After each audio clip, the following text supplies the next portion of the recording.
달라 포기해 넌 모자랐다 여기까지 뭐다 갈수록 더 특별해질걸 이제 받아들여봐 Yeah, focus on me 날 봐 눈에 띄지 못하잖아 머리 어깨 무릎 하나하나 빛나지 yeah. 언제나 focus on me If I like it, I'ma get it No, you cannot like me 한참 몰랐지 아직 넌 거기 머무르고 있는 걸 때로 더 달려봐도 못할 걸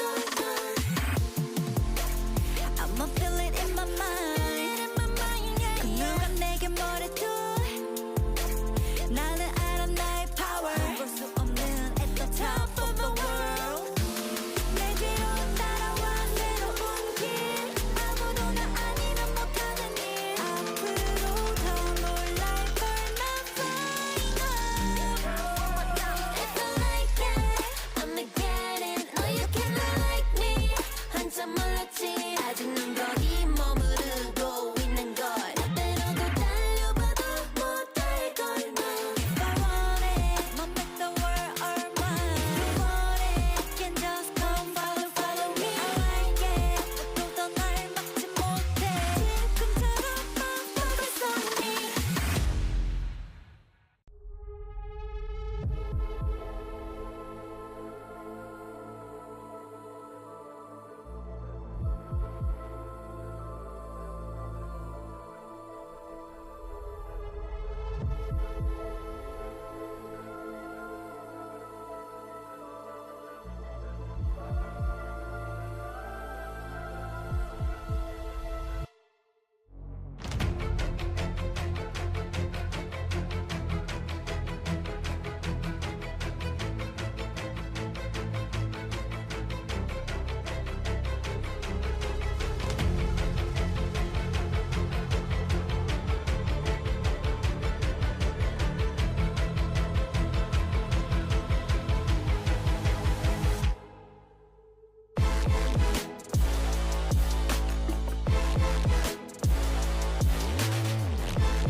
넌 나를 속였지 Somebody like me 상상했던 new time 머리에 맴돌지 No way 넌 감당 못하지 쉽지 않을까 You don't even know I can do whatever everything I want all day 노력은 필요 없어 이건 다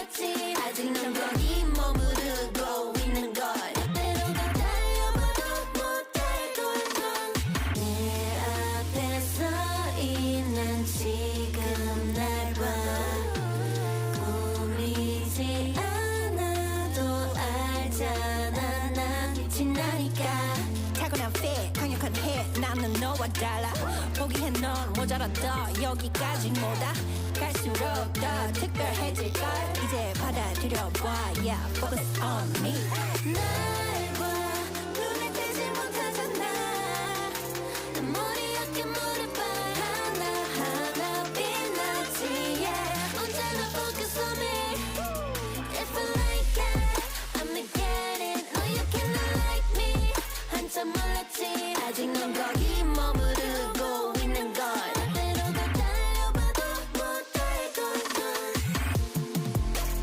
I'ma feel it in my mind 그 누가 내게 뭐래도 나는 알아 나의 power 볼 수 없는 at the top of the world 내 뒤로 따라와 새로운 길 아무도나 아니면 못하는 일 앞으로 더 놀랄 걸나 find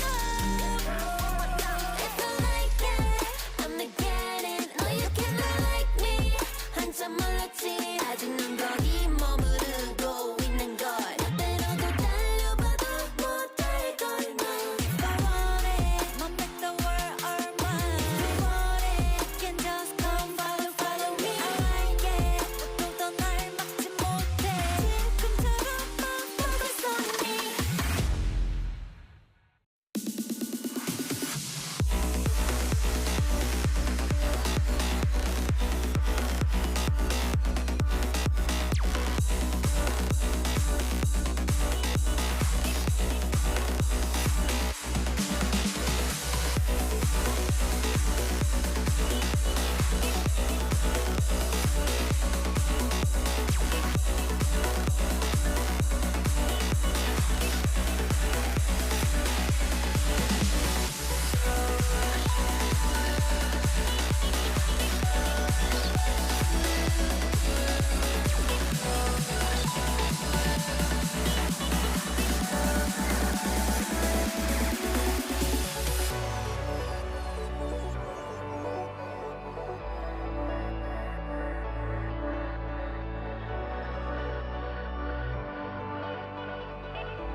take you on for a ride, get high, get wild. Shut up and drive, can we just shut up and drive? 한 손은 박스박이 다른 손은 우리의 밤. We can talk for the night. Give me something to make me leave it all behind. My heart is racing for you on this road. 또 터져간 차분했던 너의 미소를 다시 번지고 You and I. Oh baby, can't you see? Oh my God, you know what? I'll just try. Oh my God, you know what? Like 우리 맨날 봐 너와 함께 걸어. Oh my God, you know what? Like can't you see my beaming lights? Yeah, it cuts through. Baby, we're on the highway now. Yeah, this our life. Cartier, Louis, Village, Westside, 살지 따라하지 마. License required LAX to ICM back in July. 뜨겁지 sound, I don't go back, no rewind. 난 한번 보여 pedal to the metal till the yellow lines blur. I'm speeding through time and it doesn't matter where we go. It doesn't matter where we go. My heart is racing for you on this road. 또 터져간 차분했던 너의 미소를 다시 번지고 You and I in the night. Oh baby, can't you see? Oh my God, you know what? I'll just try. Oh my God, you know what? Like 우리 맨날 봐 너와 함께 걸어. Oh my God, you know what? Like 내게로 달려갔던 그 밤 절대로 잊을 수 없는 날 너와 함께하는 모든 순간 빛이 나.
big vibe and sound.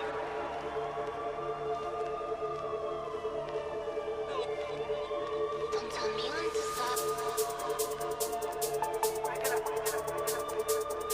Good times to make your vibe get down, get down, get down, get down, get down, get down, get down, get down, get down, get down, get down, get down, get down, get down.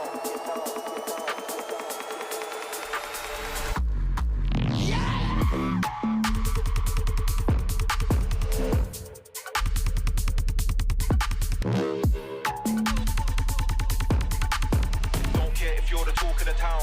I'm what they're all talking about.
from 내 기분에 맞게 하나 둘 셋 찬사 올리고 건배 Girl on flow 바쁜 세상을 견제 When the beat goes 태도는 못 칠 건데 Ay ay ay look at my lay back 오랜 시간에 쫓기지 않게 This night gonna be crazy 시덥잖은 인생 사는 제발 내일 얘기해 It's time to wax 고질러 눈치 보지 마 큰 시끄러운 사회가 준 고질병 빌딩 깊이 박혀버린 댄스 플로우 위를 뚫고 닿길 바래 우리들의 보여 Hey this so what you gonna do 숨 죽여야 생존 가능했던 무 바꿀 수 있는 건 오직 너만의 move 스피커 뛰어넘는 목청의 볼륨 안 쓰고 질러봐 목이 터지도록 밤새 speak your mind That's right just spin around 어지러운 밤이 먼저 지쳐 집에 갈 때까지 안 쓰고 미쳐봐 새님들에게는 들려 버프대서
big vibe and sound.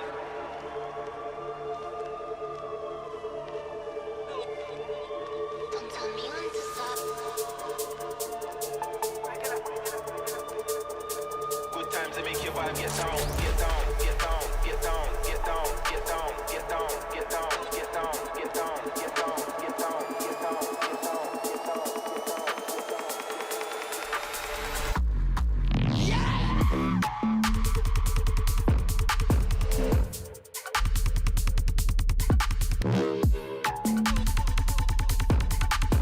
Don't care if you're the talk of the town. I'm what they're all talking about.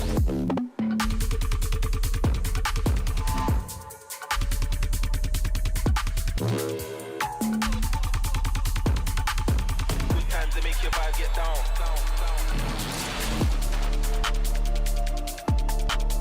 Them true with a big vibe and sound.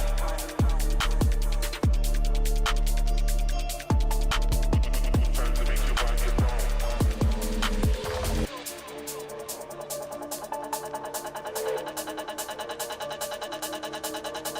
Attack the dance floor, attack the dance floor, attack the dance floor, attack the dance floor, attack the dance floor, attack the dance floor, attack the dance floor like a bulldozer.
So slow.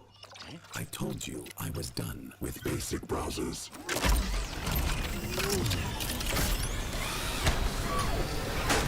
Your setup wants Opera GX, and you're holding it back.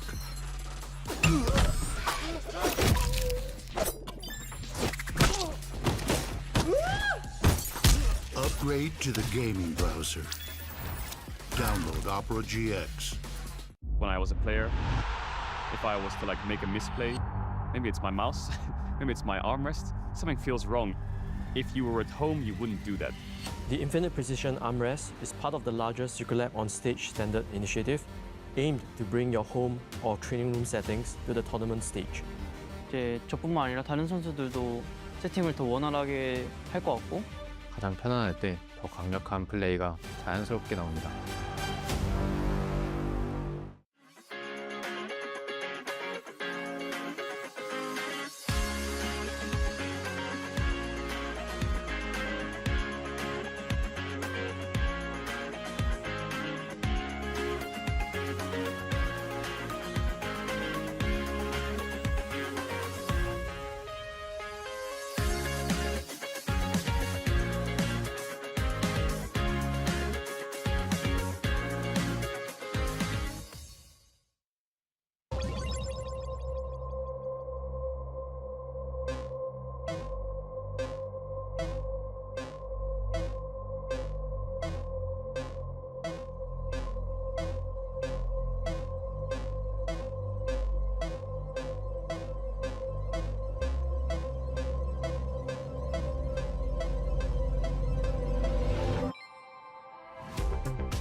Tired of the off-season blues once Worlds is over?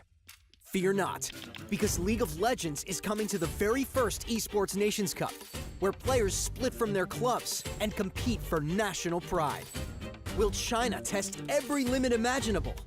Will South Korea turn every game into a macro masterclass? Will EU and NA actually play in the correct lanes? The final event of the year is not to be missed. Esports Nations Cup 2026. See you in Riyadh.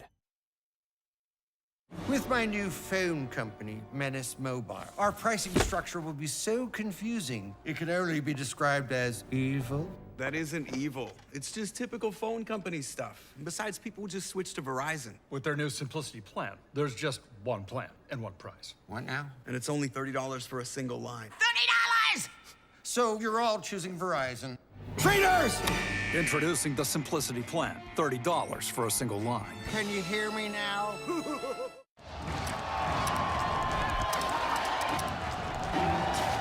Red Bull gives you wings. Times like this are where star players shine and new legends step up, where legacies are built and dreams are either realized or ripped apart. He still doesn't die!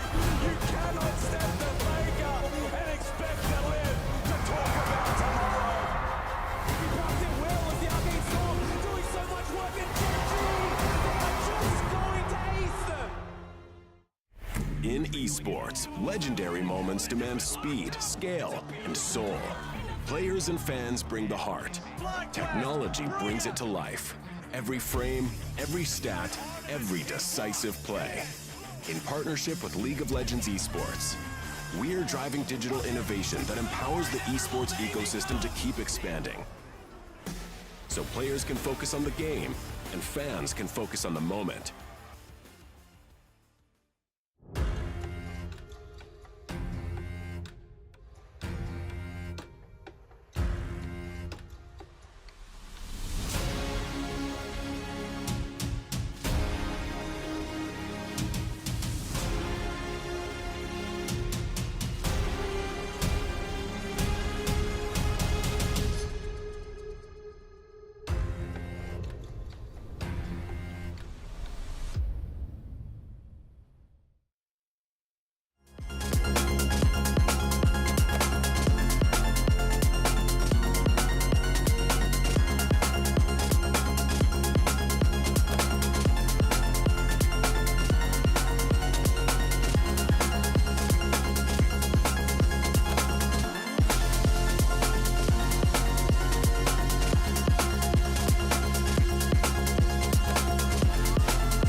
달라 포기해 넌 모자랐다 여기까지 뭐다 갈수록 더 특별해질걸 이제 받아들여봐 Yeah, focus on me 날 봐 눈에 띄지 못하잖아 머리 어깨 무릎 발 하나하나 빛나지 yeah. 언제나 focus on me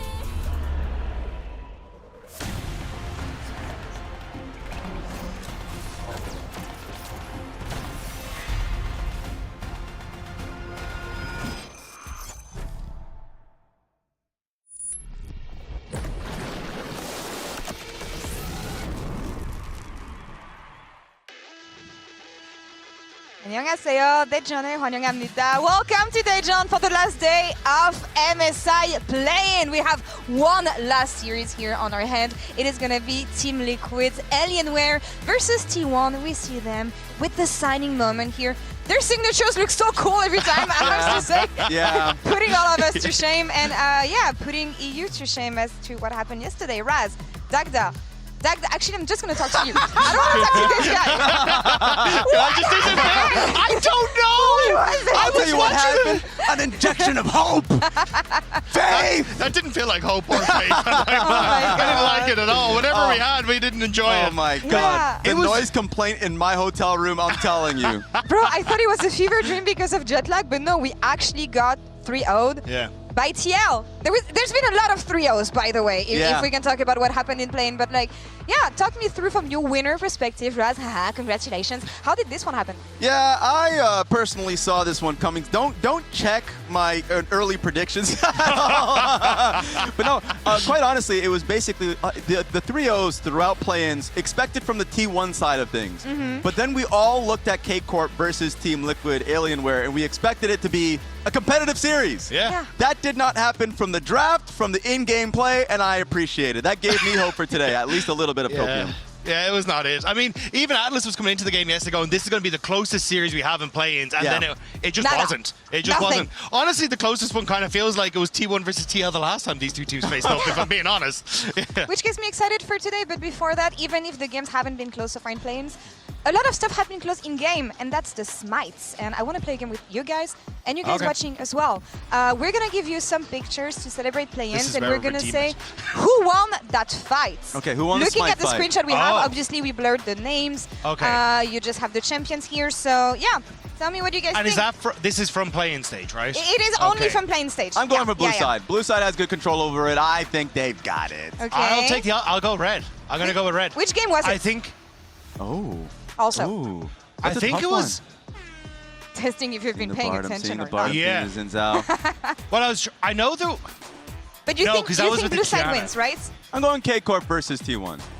It is not K-Corp versus No, T1. damn it! Because they had the Kiana with the Cassiopeia, Yeah, which is did. the thing. But it is a blue side steal, though. You got that one right. Okay, I'll take it. God bless Jose Diodo. This is your team. Yeah, You're supposed I should to know this. Yeah. I should know this. I think the T1 versus Team Liquid painted my view of anyone winning smite fights from Team Liquid side. But yeah, okay, all right, I'll take it. All right. Even though I failed, I'll still take the win. That's still 1 point. You get it. Okay, thank you. Second smite fight we have here. Oh no! It's not a neutral. Yeah, I'm sorry. This was T1 painful. KC. Yeah. And that is the invade at the first few minutes that did not go the way of KC, who are the red team, and it's Owner who spotted away the blue. Yeah. Owner No definitely debate on smote that. it. No debate on that. We don't get the victory as European fans, but I'll give you that point. We're already dead. Why do you have to do this Owner again? securing the red buff. Third one we have. Let's go. Oh my God. Oh, this was Busio's Rel steal against DCG. This was insane. I was like, what the hell? Clean. I'm sorry, Pop 9. We all got to go through it at some point. We all have to go through a moment like this. All right. And we just hate our supports after it. After that moment, you are scarred. I loved them. I thought it was great, personally. I was all right you with know that. what? EU, North American support? Yeah, you better believe it. It's We're fine. better. You can claim him for this one. Thank And you. for the rest of what he did. No, I think we're good. All right, next one here. Elder fights. No, not Elder fight. Whatever. No. So I think is it only Yike who's played Kiana? I don't like this. I think I'm pretty sure Yeah. this is the Owner stealing it. I'm just from going to Yike. make a bet that it's probably a Jose losing a smite steal. I'm just gonna, it's a bet. It's a safe bet, I think, but I'm going to go for it. Okay. So you have that one right. Is it versus T1? It is not versus T1. Yeah. It's one of Yike's great moments. Okay. We know that he's really, really good for clutches like this. Usually, Yeah. you do not try to steal against Yike. Okay. Lesson learned. We stole the series, though. I'll take it. We gotta be Anyway. happy about something. Potato. Next one. Okay. What happens at Cloud Drake here? Oh. I'm feeling the heebie-jeebies on this one. Wait a minute. Kind of remember Wait, this one. there's a... This is T1 versus TL. It is T1 versus TL. Oh, so it's guaranteed. Owner takes it. Well, I don't even have to put the effort into this one. I remember this is one of my prep moments. Yeah, I'm sorry. Look, it is what it is. That's happened a lot throughout the last time they faced off against each other. Yeah. All right. Let's Did Jose? Do we have? Yeah. I was going to say, I don't remember Jose getting much in those games. Please don't make it the same one. You know what? All right. Let's see if the producers want to bully us. What's going on here? Oh, this is game 2. Internal Drake. This was the soul that Owner stole as well against You TL. are trying to bully us. I'm going to start saying names from the production side. From the production truck, I'm going to start saying names. They're going after me. We're trying to be happy here. We're trying to extend the positivity from Team Liquid. Okay, you want to stay happy? We can stay happy because even though the Smites didn't go his way against Honor last time, Jose Deodo had an amazing MSI so far. We saw the listing yesterday, but I feel like he's been popping off left and right ever since the start of the tournament. Did you expect him to be that good, Raz? Not at all. It's funny because personally, I believe he should have gotten MVP for the split that he had during the regular season in North America. But he's somebody that comes on stage and he talks about how he's just trying to play with no pressure like it's any other game. And usually when someone says that, I was like, okay, I'll see it before I believe it. And I've been seeing someone who is just in flow state constantly and performing really well on an international stage. So yeah, I think the performance that we have seen, I did not expect, and I love it. And I loved his adaptation over the course of this, the couple of series he's had as well, especially against T1 last time, because he got to shut down a ton of those plays in the bottom lane. Yeah. He was constantly adapting to what Owner was trying to do. And then it kind of came into these skirmishes where it really felt like Jose Deodo was taking over. And I love that he had like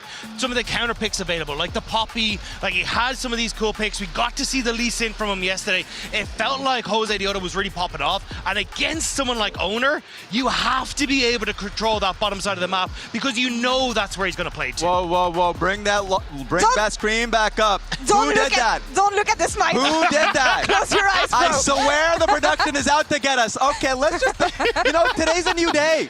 We don't need that negativity. Look, it's some European production, okay? We understand what it is, all right? But if you're not going to get the neutral objectives, maybe you can get control elsewhere against T1. What are we looking at here for him? Oh, God, I feel like there were so many things that were happening that were not really giving me a lot of positivity. I will say, from Jose Deodo's side, I just love the fact that there's some creativity in the draft. Like, I've been enjoying that part. Yeah, and I love, again, that he's been able to play so heavily around that bottom side, because I think that was where, especially in Game 2, they were able to do a lot of work against T1. And I kind of wanted to break it down, because I think he worked really well with Core JJ coming into that game. Okay. And I think Core JJ, along with Jose Deodo, was exemplary. But really, I want to highlight what Core JJ was able to achieve, because his Nautilus in that Game 2 was absolutely spectacular. So on your screen, you can see the T1 went for this invade on the bottom side and ended up catching Jose Deodo as he came across. He's just burned Flash, and now they want to try and follow up with this. But as we start to play it out, I wanted you to keep your eyes on how Core JJ ends up playing this fight, because it's instrumental to blowing this game open in front of Team Liquid. So as we get this initial engage, you can see that basically what T1 want to do is try and jump on towards the backline of Team Liquid. But immediately, you get this play coming through from Core JJ, where he ends up hitting by with that hook, so he interrupts the Q that's coming through. He completely ignores Keria and will then immediately slam another ultimate on towards Pays, which then shuts down any sort of follow-up that's coming through. And at this stage, Team Liquid kind of realize, okay, we have this big ultimate that's come across the front of us, and what we want to do is play back up into this choke point, because if we can get T1 into this sort of position with this TLAW who's starting to come down from the top side, we can actually play out this fight. But again, watch how patient Core JJ is in this, because at the moment he has both the Locus and this heal up and available, which you could throw out immediately, think, okay, we're going into the fight, we're about to take a lot of damage from Keria's ult, but he's patient with us. And you'll see now in just a moment, as this engage comes through and he gets knocked to the side, watch there, immediately gets the heal onto Jose Deodo, pops the locket there as well, which is onto Jose Deodo. And that is the one thing that keeps Jose Deodo alive, because now he's able to run up into this position, which draws T1 deeper again into this choke point. And it's going to be Pays who's trying to follow up on this play that actually gets clipped by Quid. and then the Unraveled Earth is here, just there. He gets stunned, Paze tries to then follow up, and immediately CoreJJ, with this monster hook that defined the play, set up Team Liquid for this play, where they get the kill, and sure, he dies in the end, but it's the understanding by CoreJJ in this fight of who the targets need to be, how to interrupt T1, where to position in the fight, and crucial cooldowns that really blew the game open for Team Liquid. I feel like this international event, I love that highlight, has been amazing for CoreJJ. Because domestically, there's been a few question marks on the bot lane as a whole, but for sure from CoreJJ, who's like in his peak moments in his career, can really control the map and team fights like those. So the fact that we're seeing that alongside a lot of the positives of the rest of the map from Team Liquid, that do give me hope. So you know what? I was kind of negative on the 3v3's bot side. I was kind of negative on a lot of things happening on Team Liquid, not after watching that. I love how we're trying to convince Raz that it's going to be Yeah, okay. your team that is there's good. hope Thank here. you. Thank you. But yeah, no, but this guy, he's been here forever. He played against multiple iterations of T1, and actually we caught up with him yesterday after the game and ahead of the ones he's going to have today. So let's check out what he had to say. In any situation, they will keep trying to find a way to win the game. I think that was really big. They think about like how to win the game, like never stop thinking about it. So I think that's really hard for enemy team to finish the game. I will try my best to get stronger individually to match the how Keria played. Some of the play he's making was really impressive. Yeah, I try to do the same thing as him. Try and do the same thing Keria is doing. That is a tough thing to do. Yeah, especially if he has rusted old man hands. I was going to say, Keria's mechanics are insane. I don't know many people who are able to do that. I do think one thing that gives me a lot of hope from Team Liquid side, I'll start with like the top side of the map. All right. Because the last time we saw this matchup, I felt like Morgan did incredibly well versus Doran. And it also was the same case for Kana. I know that, like, I think from the one side from T1 that we've been seeing a weakness from is the early laning phase from Doran. I will say he doesn't get a lot of the draft resources, the lowest in terms of counter pick rate, and a lot of that resources go towards the bot side of the map. But you could see he's not doing well with it. Yeah, but it's also, Morgan has kind of been on a tear. Yeah. Like, he solo killed both the Korean top laners that we had in play-ins and had an amazing time against Doran. And I do think it kind of speaks a lot to him as he started to shift away from what he was known as domestically on all these kind of tanks and kind of being that weak side into, no, I'm going to play the Yasuo, I'm going to play the Rumble, I want to be a carry, and he's been stepping up massively.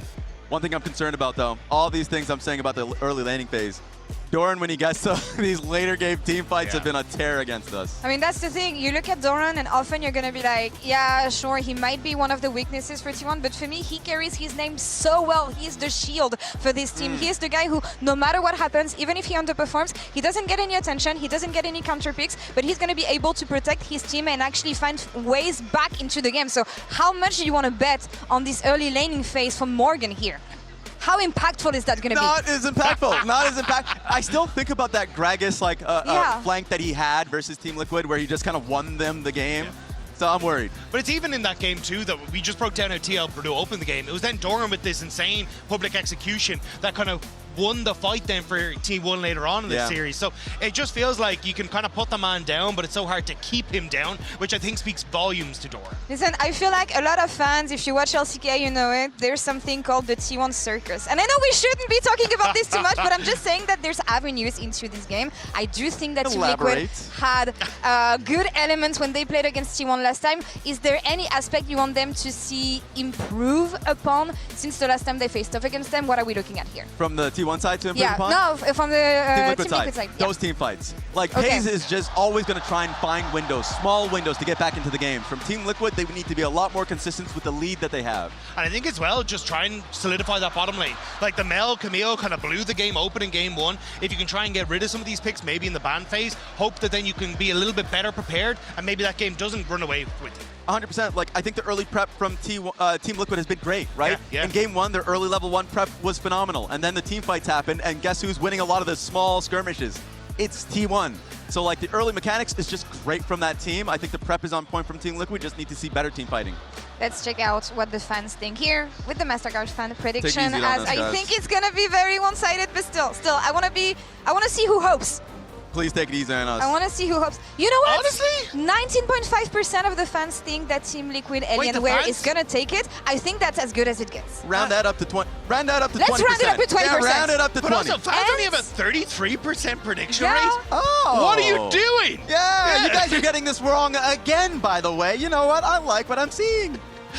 I like how this has been convincing you that you actually should believe in TL. That's how this desk has been. Yeah. You're supposed to be the one with the American flag waving going, we got this. I will give them a game. 3-1. Okay, I have enough faith for one game. You know what? It's always hard because at the end of the day, only one team advances tonight between T1 and Team Liquid Alienware. Let's see who gets to the main stage.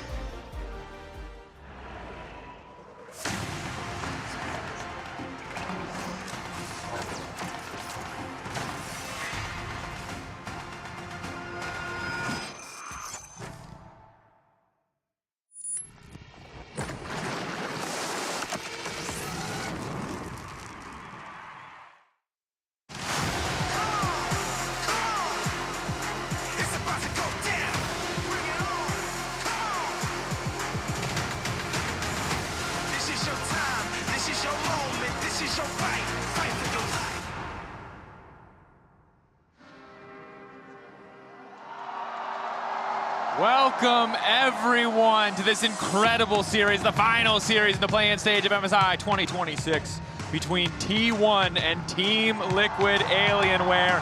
And no surprise whatsoever, but I'm thinking it might be a bit of a T1 favorite house here today, Azale. It's hard to say, you know. You look out there, you know, it's like half core JJ jerseys, half Faker, you know, a lot of, no. I mean, it's basically 99.9% T1 fan. I was walking outside the venue before. Thousands and thousands of fans had lined up hours early to get in, to get the best seats, to be able to be in the front row, watch Faker, watch T1 do what they are expecting them to do, which is smackdown TL. But after yesterday, a lot of optimism for TL. Of course, a tall task to beat T1, but I imagine we will see a significant uptick in performance, both from the lessons they learned last time they played and from the confidence they gained after that absolute demolishment yesterday.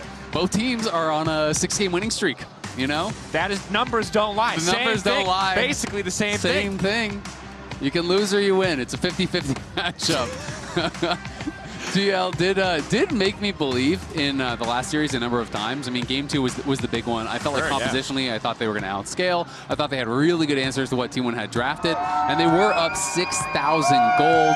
But T1 are just out team fighting them so badly in that series, and the games are decided by team fights these days. You can create leads through individual laning, through smart map play, but basically every game of League of Legends in competitive play these days is going to be decided in the 5v5. And TL were clearly a couple steps below where T1 was, right? You know, T1 was just better in the 5v5, and so TL, if they want to get a game, if they want to have a chance in this series, have to be able to have the incredible early games that they had last time, and then pair that with much better team fighting. Yeah, and against a team like T1, we just have to understand that it's really just not over till the Nexus falls. 6K gold lead, 7K, 8K, it does not matter. This is a team who, if a single player missteps or underperforms, will find a way back into the game, even in situations that for a lot of other teams in the world would be unwinnable. But now we enter picks and bans presented by HyperX. Here's the big thing for me. Want to see if we get more of this priority on Carry as early champions. The Camille immediately banned, and what we've seen across every series thus far at MSI is this champion is a terror. Wouldn't surprise me if for main stage, she just becomes a permanent ban. Yeah, absolutely. I mean, it has been pretty terrifying.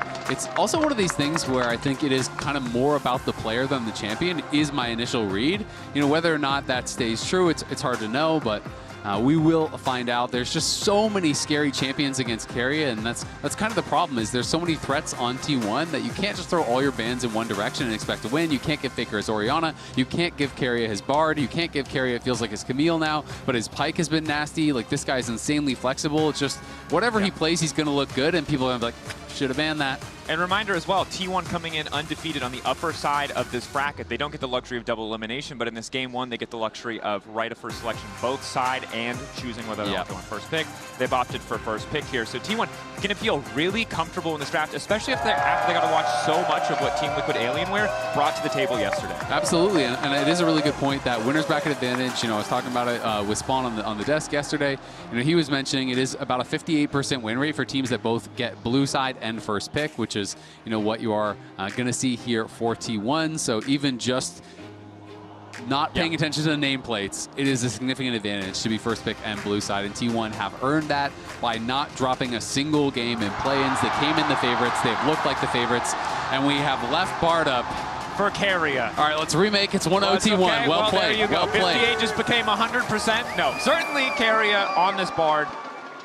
Well, there's a lot of Carrier's champions that could feel a little unbeatable, but this is a champion that can be incredibly terrifying and already kind of signals to Team Liquid, hey, you cannot be picking immobile carries. Carrier is going to find a way, going to find those angles and see if they have an immediate response, because they left this open. They knew what they were getting into. Yeah, they absolutely did. And this is one of the things that, you know, TL has talked about at times, where they say, yeah, you know, you can flame someone for leaving a champion up, but sometimes in Fearless, to actually be able to win the whole series, you can't just permaban something the entire way through. So you come up with a good plan. You say, all right, this is how we're going to try to beat Carrier's Bard. Obviously, that is a Herculean task. That's going to be incredibly difficult. But you come in with a plan. If it works, great. If it doesn't, at least you don't have to ban it for the rest of the series, and that is kind of the thought process that some coaches have had. But I'm excited to see what TL will bring out here, because Carrier's Bard is insanely hard to stop. I will say, you know, there was a lot of criticism towards KC for leaving it up, but KC in that game were actually in a pretty good spot. And then Carrier did Carrier things and made them look silly, and they won the game, but kind of does that on a lot of champs. Well, it's true, and sometimes Carrier is just going to do Carrier things, and there's nothing you can do about it. You can't ban a player on the enemy team. If they could, I'm sure that he would be on the short list. Absolutely, but that's just not how the game works. It's just a reminder of how incredibly good he is individually. But as we go later into the draft, we see on the side of TL already really strong engage options here. Again, immobile champions might also be a concern for T1 when you see the J4 locked in, but an immediate responsive owner, Zin, no stranger to the pick. Oh, that guy's pumped up.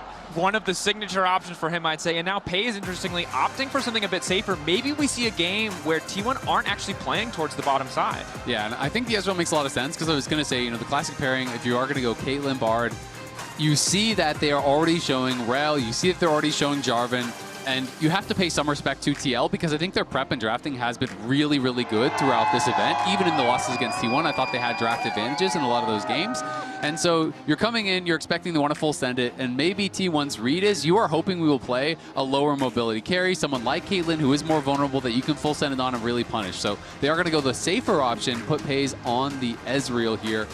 And he is a demon on this champ, as he is on many others. To me, so much of the series is just going to come down to can Yon and CoreJJ stand up to Pays and Carrier, because they are, in my opinion, without a doubt, the best bot lane in the world, and they were the clear issue in the last series as well, both in lane and in team fighting.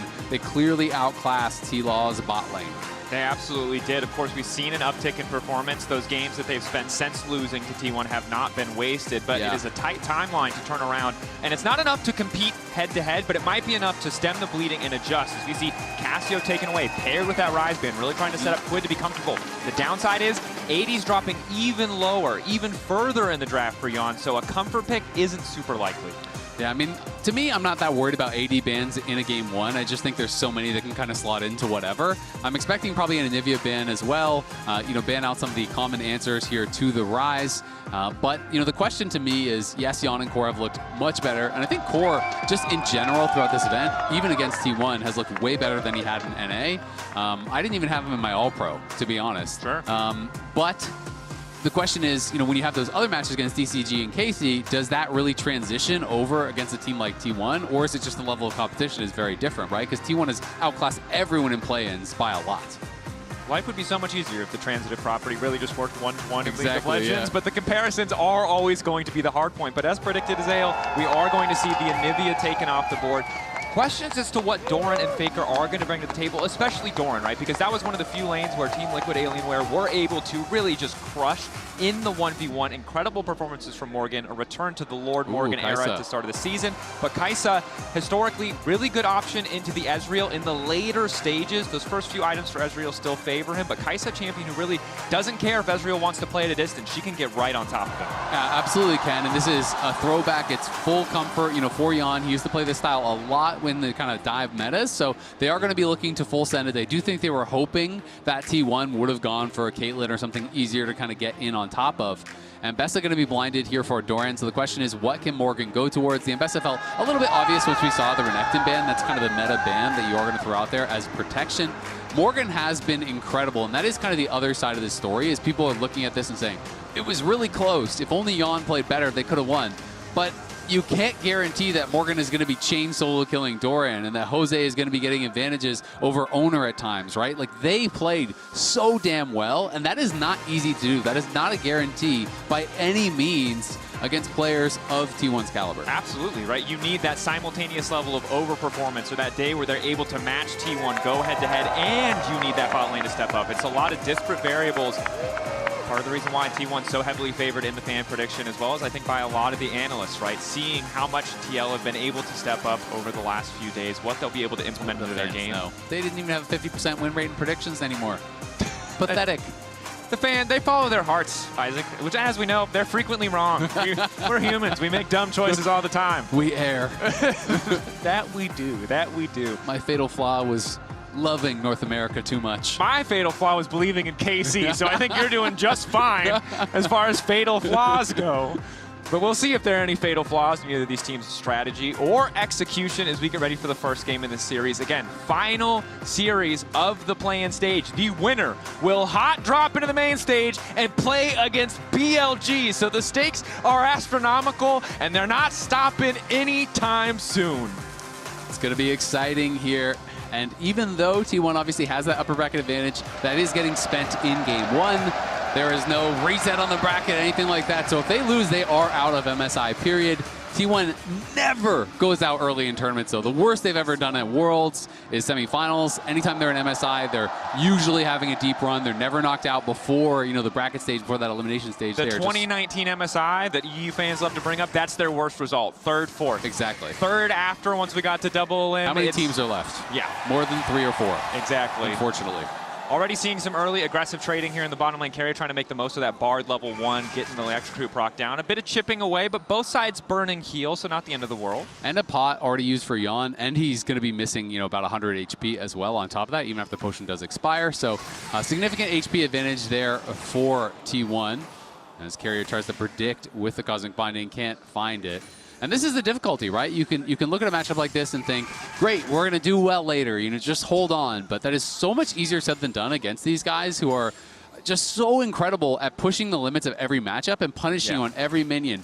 They're going to crash the wave, they're going to stack it, and then when it bounces out, well, guess what? You got to be able to fight them or you're going to be losing minion after minion after minion, and that's why it gets so hard. And you can see Core doing what he can with that crash down, trying to get a little bit of space, but he knows that in these early levels, you're just not going to be able to match the power of the Ezreal Bard, both the range and their early kit strengths of their kits. A few more levels, maybe things can even out, but you said it, it's not easy to weather the storm. We like to pretend when we're not watching, when it's a lane that we're not in, hey, just hold on, buddy, it'll be fine, but always easier said than done. And you can see here, of course, Carrier, some impressive numbers in terms of his individual games, and certainly a player we're going to be tracking across the entirety of this tournament.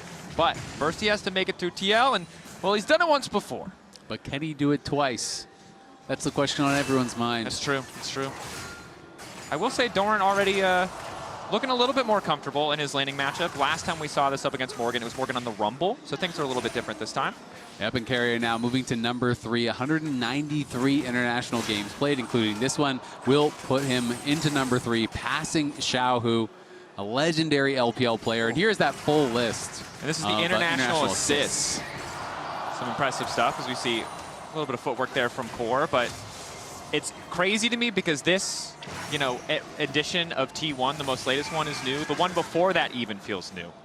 Carrier, of course, Nice job, production. Love the animal edition. I'm the GOAT of supports, and I like this for Keria because he knows it, and I like when a player owns it. And he's backing it up every time he steps onto the Rift. That's why we started shaking in our boots when we saw the Bard locked in. Yeah, absolutely. And I mean, it is really, really cool to see him talk about that, right? Because, you know, he talked about how that had been his goal, is to become the greatest support in the world. And now feeling confident that he can say that he is. They're looking for a 3-man dive here. Jan is coming back. What was that flash? The magical journey.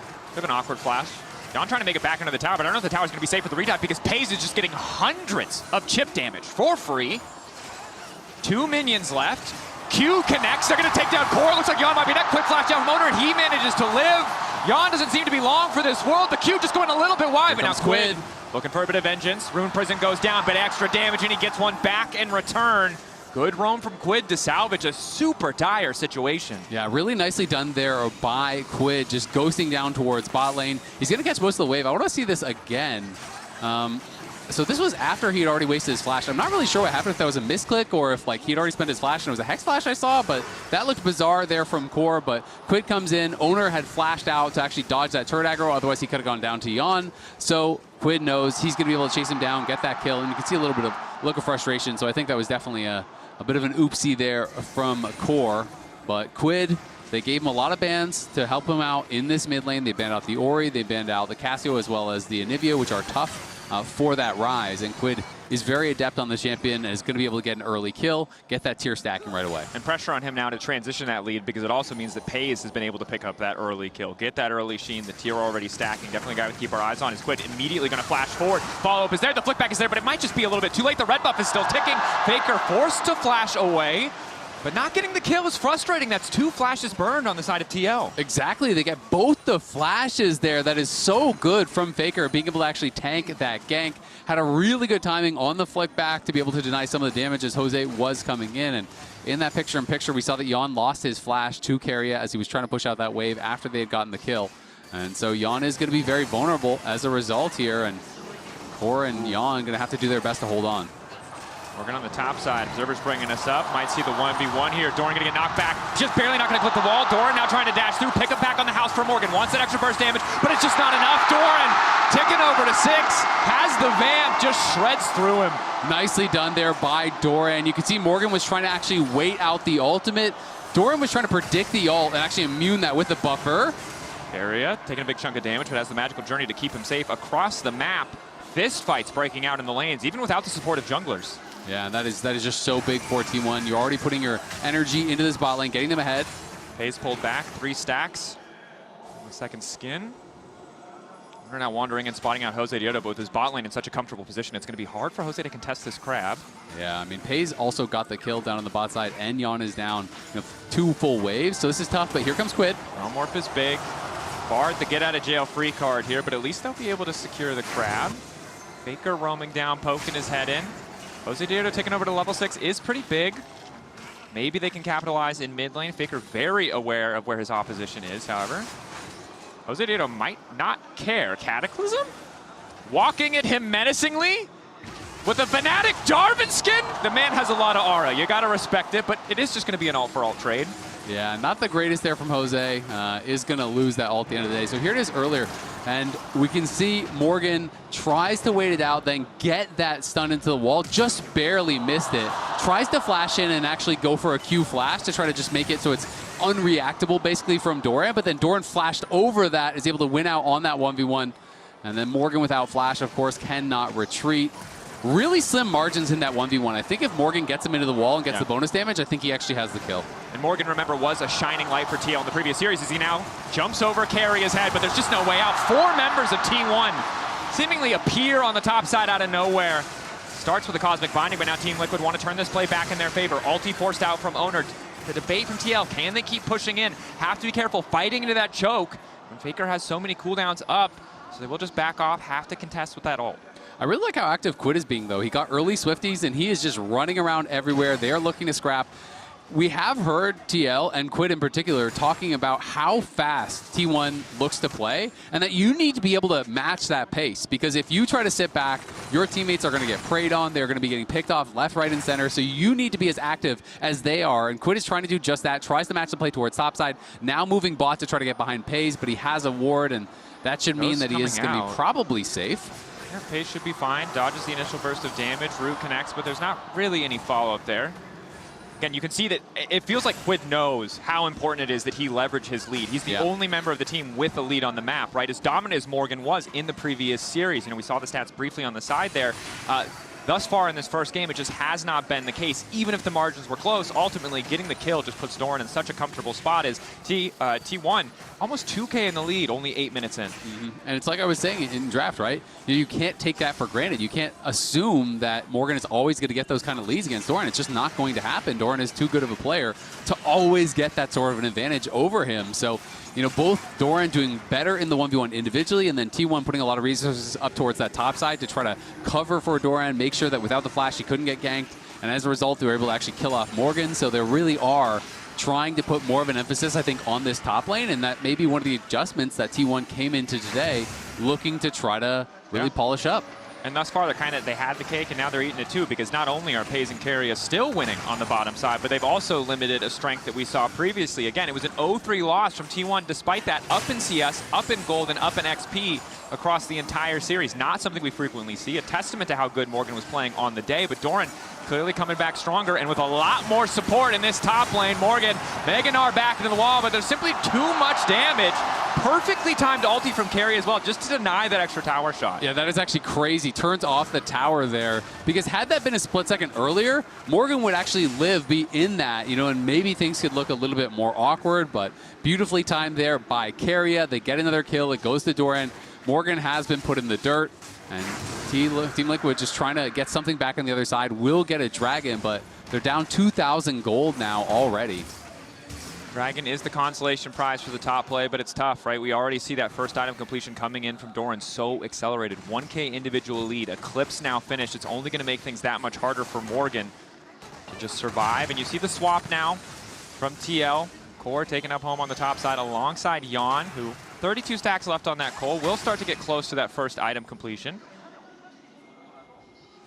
Yeah, Owner, as you say, you know, another item coming in there for T1.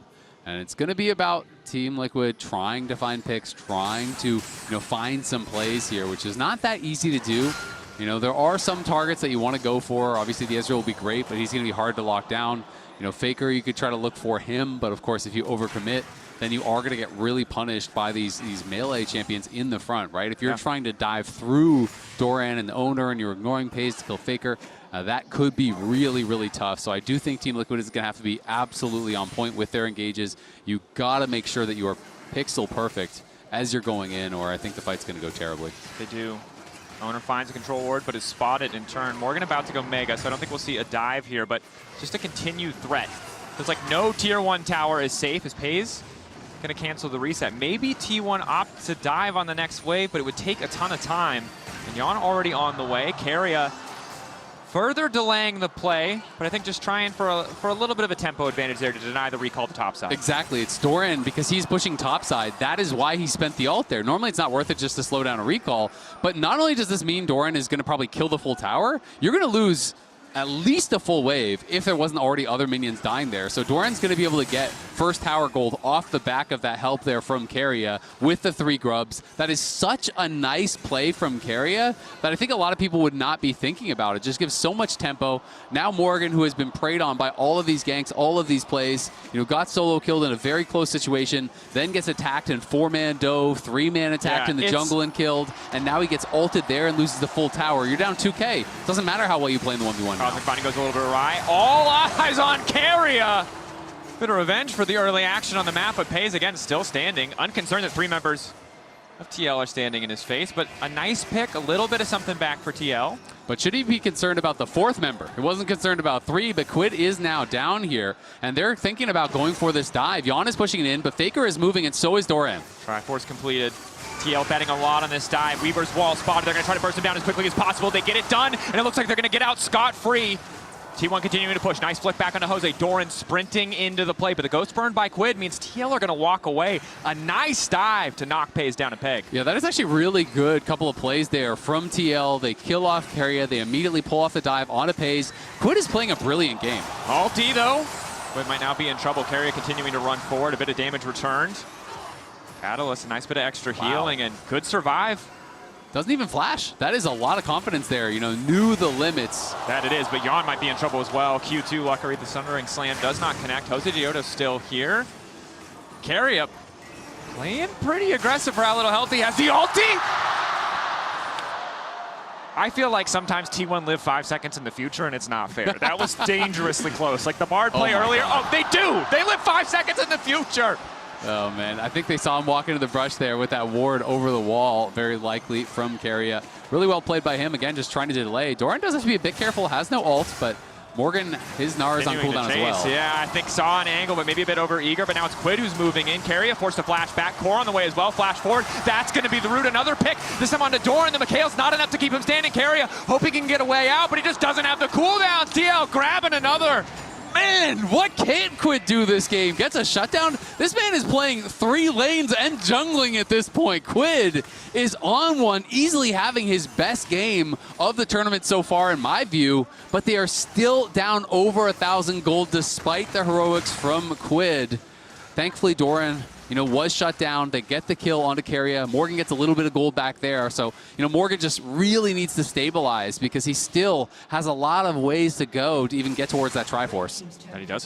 Spotting Faker. Faker forced to back away. But yeah, even as we're watching that play happen, focused on the kills that are coming through, so many waves are being deleted by towers, so many plates chipped away at by Faker in the top lane, by Pays in the mid lane. As mid lane tower falling, making that map feel a little bit smaller for the side of TL. So as good as those kills are to bring the game back a little bit closer, still have to play clean. Pays locked up. E over the wall, flash out of the Cataclysm. Jan immediately going to chase, but Owner's on the way, and not before Jan manages to take down his opposing number. Core trying to split as best he can. Ozirio chasing Keria, and he manages to grab the kill. Owner now moving through too. Here comes Core Morgan. stepping forward, but it's all eyes on Quid to try and make the difference. Morgan moving in as well. Unraveled are stopping him from getting too far forward. Jose Dioto looking for the 1v1 versus Faker. Red buff still procced. Owner on a killing spree, but will finally drop. Faker nowhere left to go.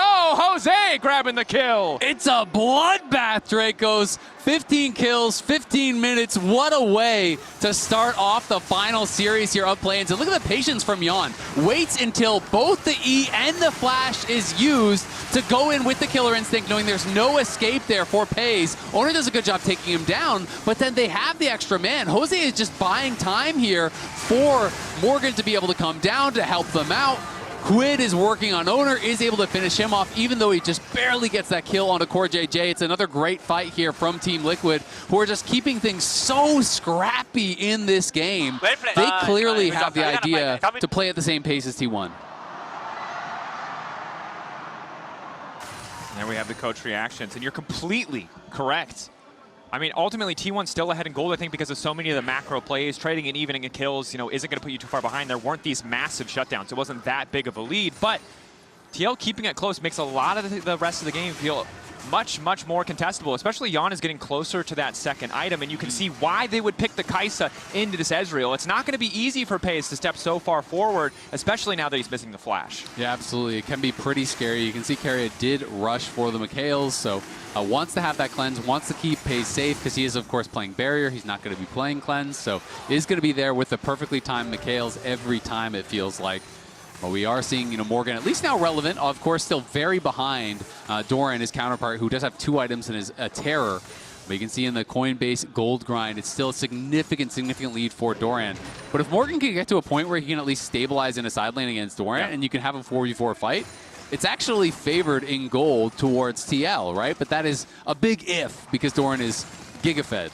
And that was one of the things that T1 did so well, even when TL had that gold lead, is find favorable fights in situations where it felt like it shouldn't have been possible. So again, this is what we know. We heard from Spawn yesterday. Look, getting a lead is fine. Closing the game out, a different story.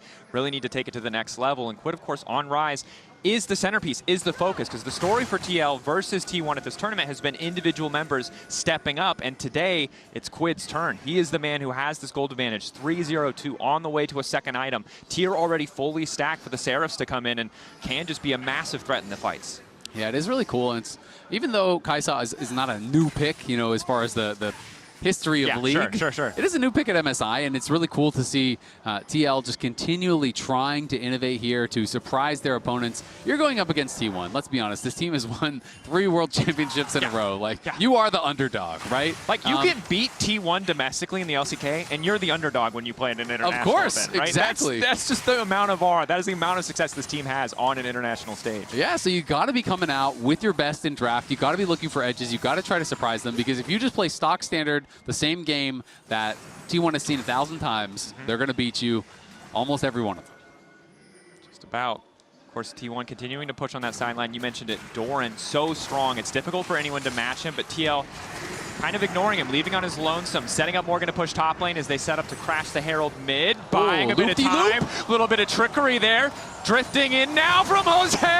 Now knocking up bigger, but he doesn't connect the tower, has to flag and drag out. It's a little bit messy. I like the look on the drift, but wasn't quite clean enough, and now he's going to pay the price. It won't just be Jose Daejeon in trouble. Nice ulti coming out from Yon, though, to get away from Doran. Core dropping down as well. Faker with a double. T1 more than happy to punish. Yeah, that was really clever from Jose, but a little bit too clever for his own good. As he gets in the Herald there, the reason they don't just let it automatically crash, because he knows Carry's going to block it. So he drives it instead, spins around in the circle. Had he been able to actually get that into the tower, it would have been great, because he pops out away from the turret and gets the shield when you do pop out. So he would have been totally fine, but because of that misstep, it turns into a bit of a disaster. The gold lead doubles for T1. They both die. They lose control over mid lane, over bot lane.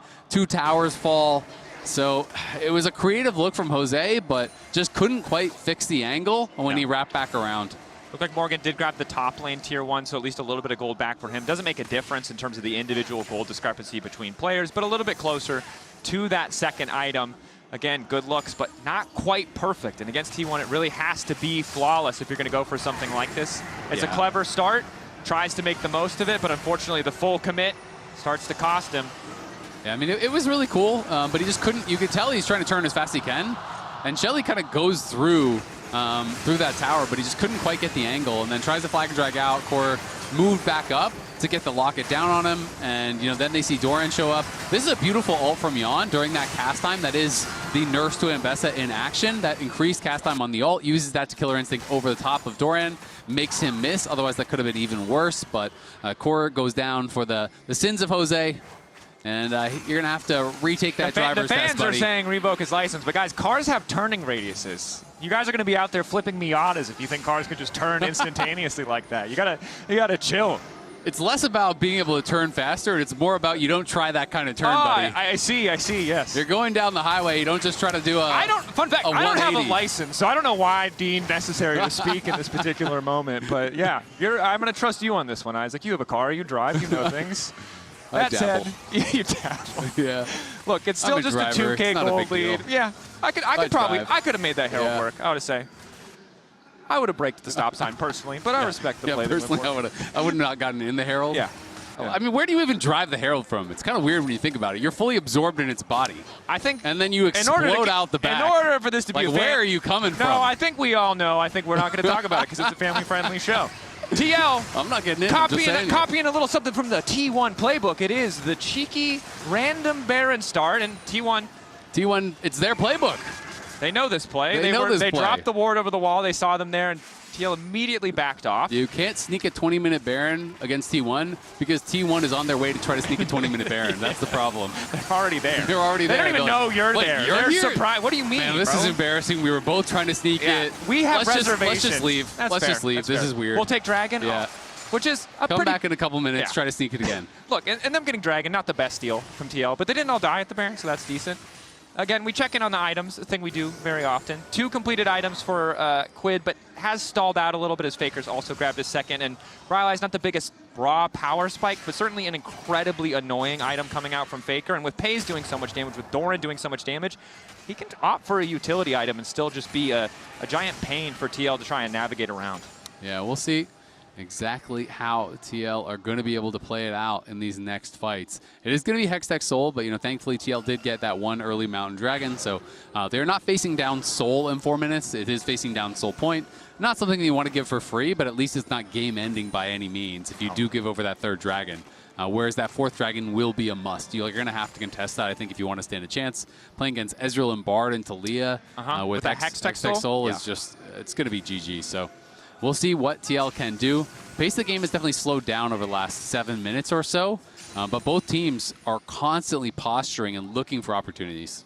Both teams, though, have done an excellent job not burning any major cooldowns, even when looking, when checking. See if any flashes come down here. Flash forward onto Faker. Immediate engage. John coming over the wall. Faker now in trouble, but is able to flash out to safety. Owner, a beautiful disengage on the Crescent Guard, and now Carrier locking down multiple members, looking to follow up. Morgan 1v1 off on the side, but it might not matter because Carrier is now running for the hills. Unfortunately, Team Liquid spent so much to finish off a support, and now they're in trouble. Pays flashing into melee range of 2 people. He is unconcerned. He is unstopped. Just continuing to free fire. A triple for the Ezreal. Yeah, triple for the Ezreal, but Morgan is still alive. Quid has got to get out of there. They do get another kill, and now the Realm Orb coming through. Quid will be able to exfiltrate the hot zone, but not before 4 members from TL go down. It's a fight won by T1 by the slimmest of margins there. Morgan just couldn't quite get in to actually join the fight. And Quid not able to get that tiny bit of extra damage he needed to be able to finish off Pays. That's the goal difference in action. Still sticking around for a second. I don't think this is the play they're looking for, but they consider it for a brief moment. And you highlighted it was an initial start that looked pretty solid for the side of Team Liquid Alienware. Check it out again now. Starts off with Faker in trouble, but T1 recovered beautifully. Yeah, it's a really nice Q flash in onto Faker, but they buy so much time for him here. The Ezreal ult goes through the whole team. Owner throws down the Crescent Guard to buy a lot of time, and then Jose and Jan are already kind of chunked into this fight. Carrier goes for a Q flash, which ends up being a rare misstep on the Bard. Whiffs on the Q flash, gets taken down, but T1 are back to live, back on Baron here. TL do know about it, but the question is, can they do anything about it? It's going down fast. Ooh, Jose Diaz, no flash, and Carrier does have ult. He's doing his best to disengage. His ulti doesn't connect. Jose, time to make the score better in the 50-50s. Jose trying to make the difference, but Owner! Once again, I look like 1 HP! This man refuses to lose an objective. Morgan in trouble. All of T1 descending on TL. Nowhere left to run. And that is probably going to be enough here for T1. The ace Team Liquid. Owner wins another smite against Jose. It was down to 1 HP, but that is 1 HP too much for TL. And T1 wipe them off the map and take full control of this game here. They're not pushing for the end, but they are pushing 3 waves and looking to deal enough damage that this one is all wrapped up. Breaking open the base. An incredibly confident take, trusting an Owner to win the 50-50, even if it's by the slimmest of margins. But T1, we saw in the previous fight, not afraid to play on the slimmest of margins. They always come out on top. TL maybe going to look for some exit kills, punish T1 if they're over-eager on recalling too soon, but what a dominant fight. Yeah, I mean, the smite was so close, but the reality is you're going to lose the fight even if you get the smite, and that's more why T1 are willing to actually flip this. Core goes in, Hex Flash over, stuns up Owner, in comes Jose. The initial smite brought it to something above 1, and then it went to 1, 278, 1, and then. So I'm not even sure whose auto attack that was. I'm not sure if that was like a Jose auto Q that actually, brought that down, or a Q smite or something like that. But either way, it goes the way of T1. The reality is, though, I think even if he steals that, they're very likely to still get aced. Maybe the rest of the carries just back off or something, and you can get a couple Barons out. But unfortunately, that is not the way the cookie crumbles. And last time these two teams fought, Owner was winning every single 50-50. And he picks up where he left off in this series, and that's a backbreaker for TL. Our production tracked it, right? 5-0, now 6-0 on those 50-50 I don't know why they would do that. It's their kind of...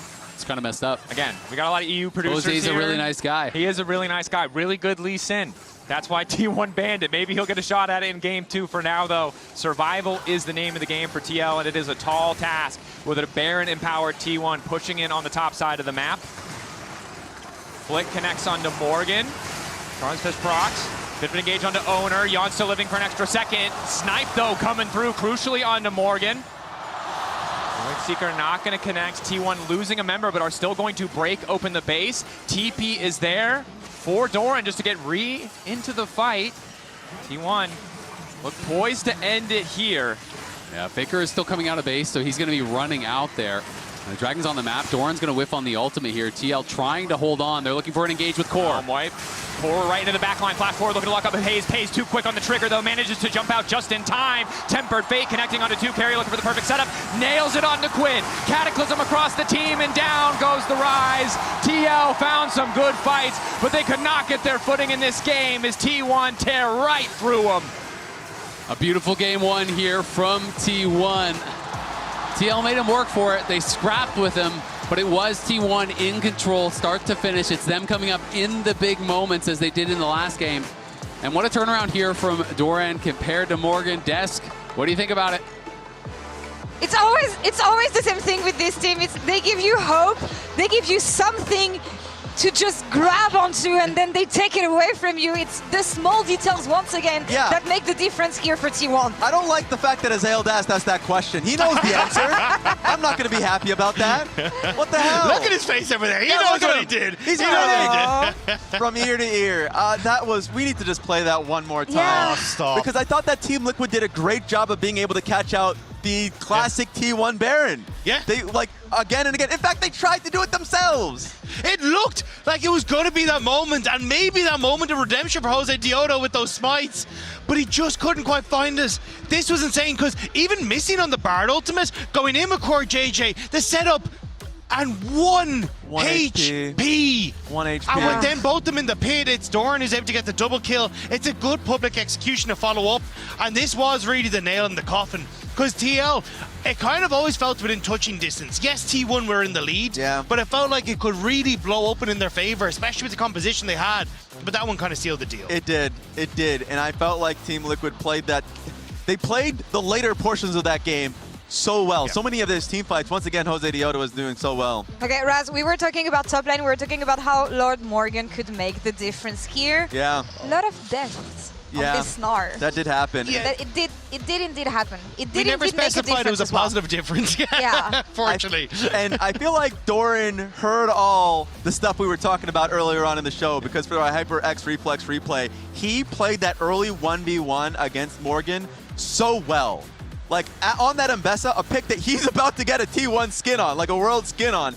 The buffer that he had on his ultimate to the ulti from Morgan, I thought really made this one perfect. The wallop comes through, but he buffer ultis the entire way through that. Flashes over the boulder, by the way. Over the boulder and the follow-up from Morgan. So he is able to capitalize on the mistake that Morgan played. He played that so damn well. Even the step up after the ultimate as well, so he just barely gets him away from the wall. Yeah. Denies the CC that would have been his death. Like, picture perfect from Doran. There's too many things you have to be careful about when you play against T1. And I feel like Liquid came with a lot of fire here. Sadly, it hasn't been enough. Why do we have to show Keria running the show once again? He said it in his interview on stage. Guys, I haven't played Bard too much lately. Leave it open. I'm bad in the champion. He's baiting everybody here with this one again. He is. And he got the word from Doran top lane. Like, hey, I got an advantage. Can we get some help? Yeah, we're getting the entire team topside. That's the crazy part to me in all of this, is that, like, we came in and we saw T1 even in the regular split domestically, and then also coming into this tournament, it was, we're going to play around bot, we're going to play around bot. And this time around, it's play for Doran, play to take down Morgan, and they did it numerous times in the early game that really led to this big advantage. Yeah, even just that one play, even though it didn't lead to a death, guess what it lost to? A lot of dead minions at the top side of the map that we could, that Morgan couldn't get to. So a lot of the times, you're right, a very annoying Bard from Keria, but he shows it and proves it to us constantly that he can make it happen. And they wanted to test it to see if he can get it out of the way in game one, and yeah, he killed us on that. You can even see in the screens there as well, even without that help, Hayes, that Ezreal was absolutely insane. It's cinema across the board, it feels like, from T1, and now you got to figure out game two. All right, back to the drawing board. So far, T1 opens up the score against Team Liquid Alienware. Let's see what they can come up in game two. Bard is out. You know what? It gets better. That's true. It does get better. It does get better.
Tired of the off-season blues once Worlds is over?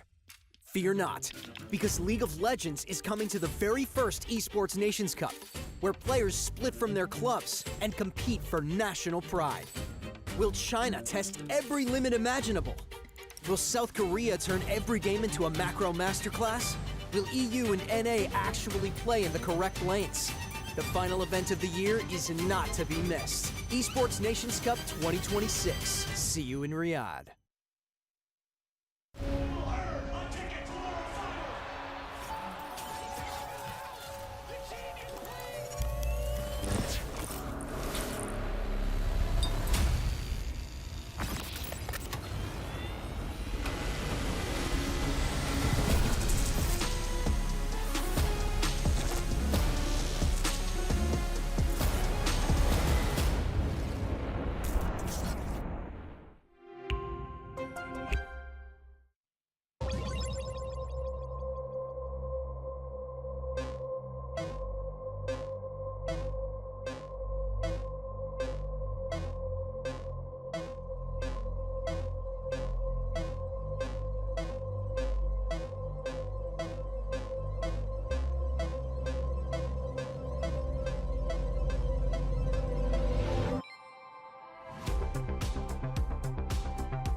In esports, legendary moments demand speed, scale, and soul. Players and fans bring the heart. Technology brings it to life. Every frame, every stat, every decisive play.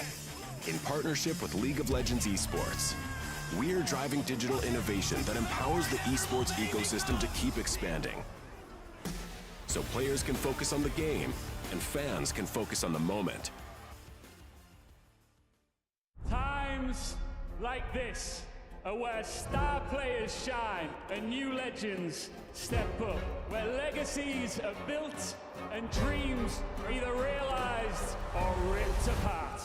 He still doesn't die! You cannot step the faker and expect to live to talk about tomorrow! He dropped it well as the arcane storm, doing so much work in Gen-G! They are just going to ace them! When I was a player, if I was to like make a misplay, maybe it's my mouse, maybe it's my armrest, something feels wrong. If you were at home, you wouldn't do that. The Infinite Precision Armrest is part of the larger Secret on Stage standard initiative, aimed to bring your home or training room settings to the tournament stage. 이제 저뿐만 아니라 다른 선수들도 세팅을 더 원활하게 할 것 같고 가장 편안할 때 더 강력한 플레이가 자연스럽게 나옵니다.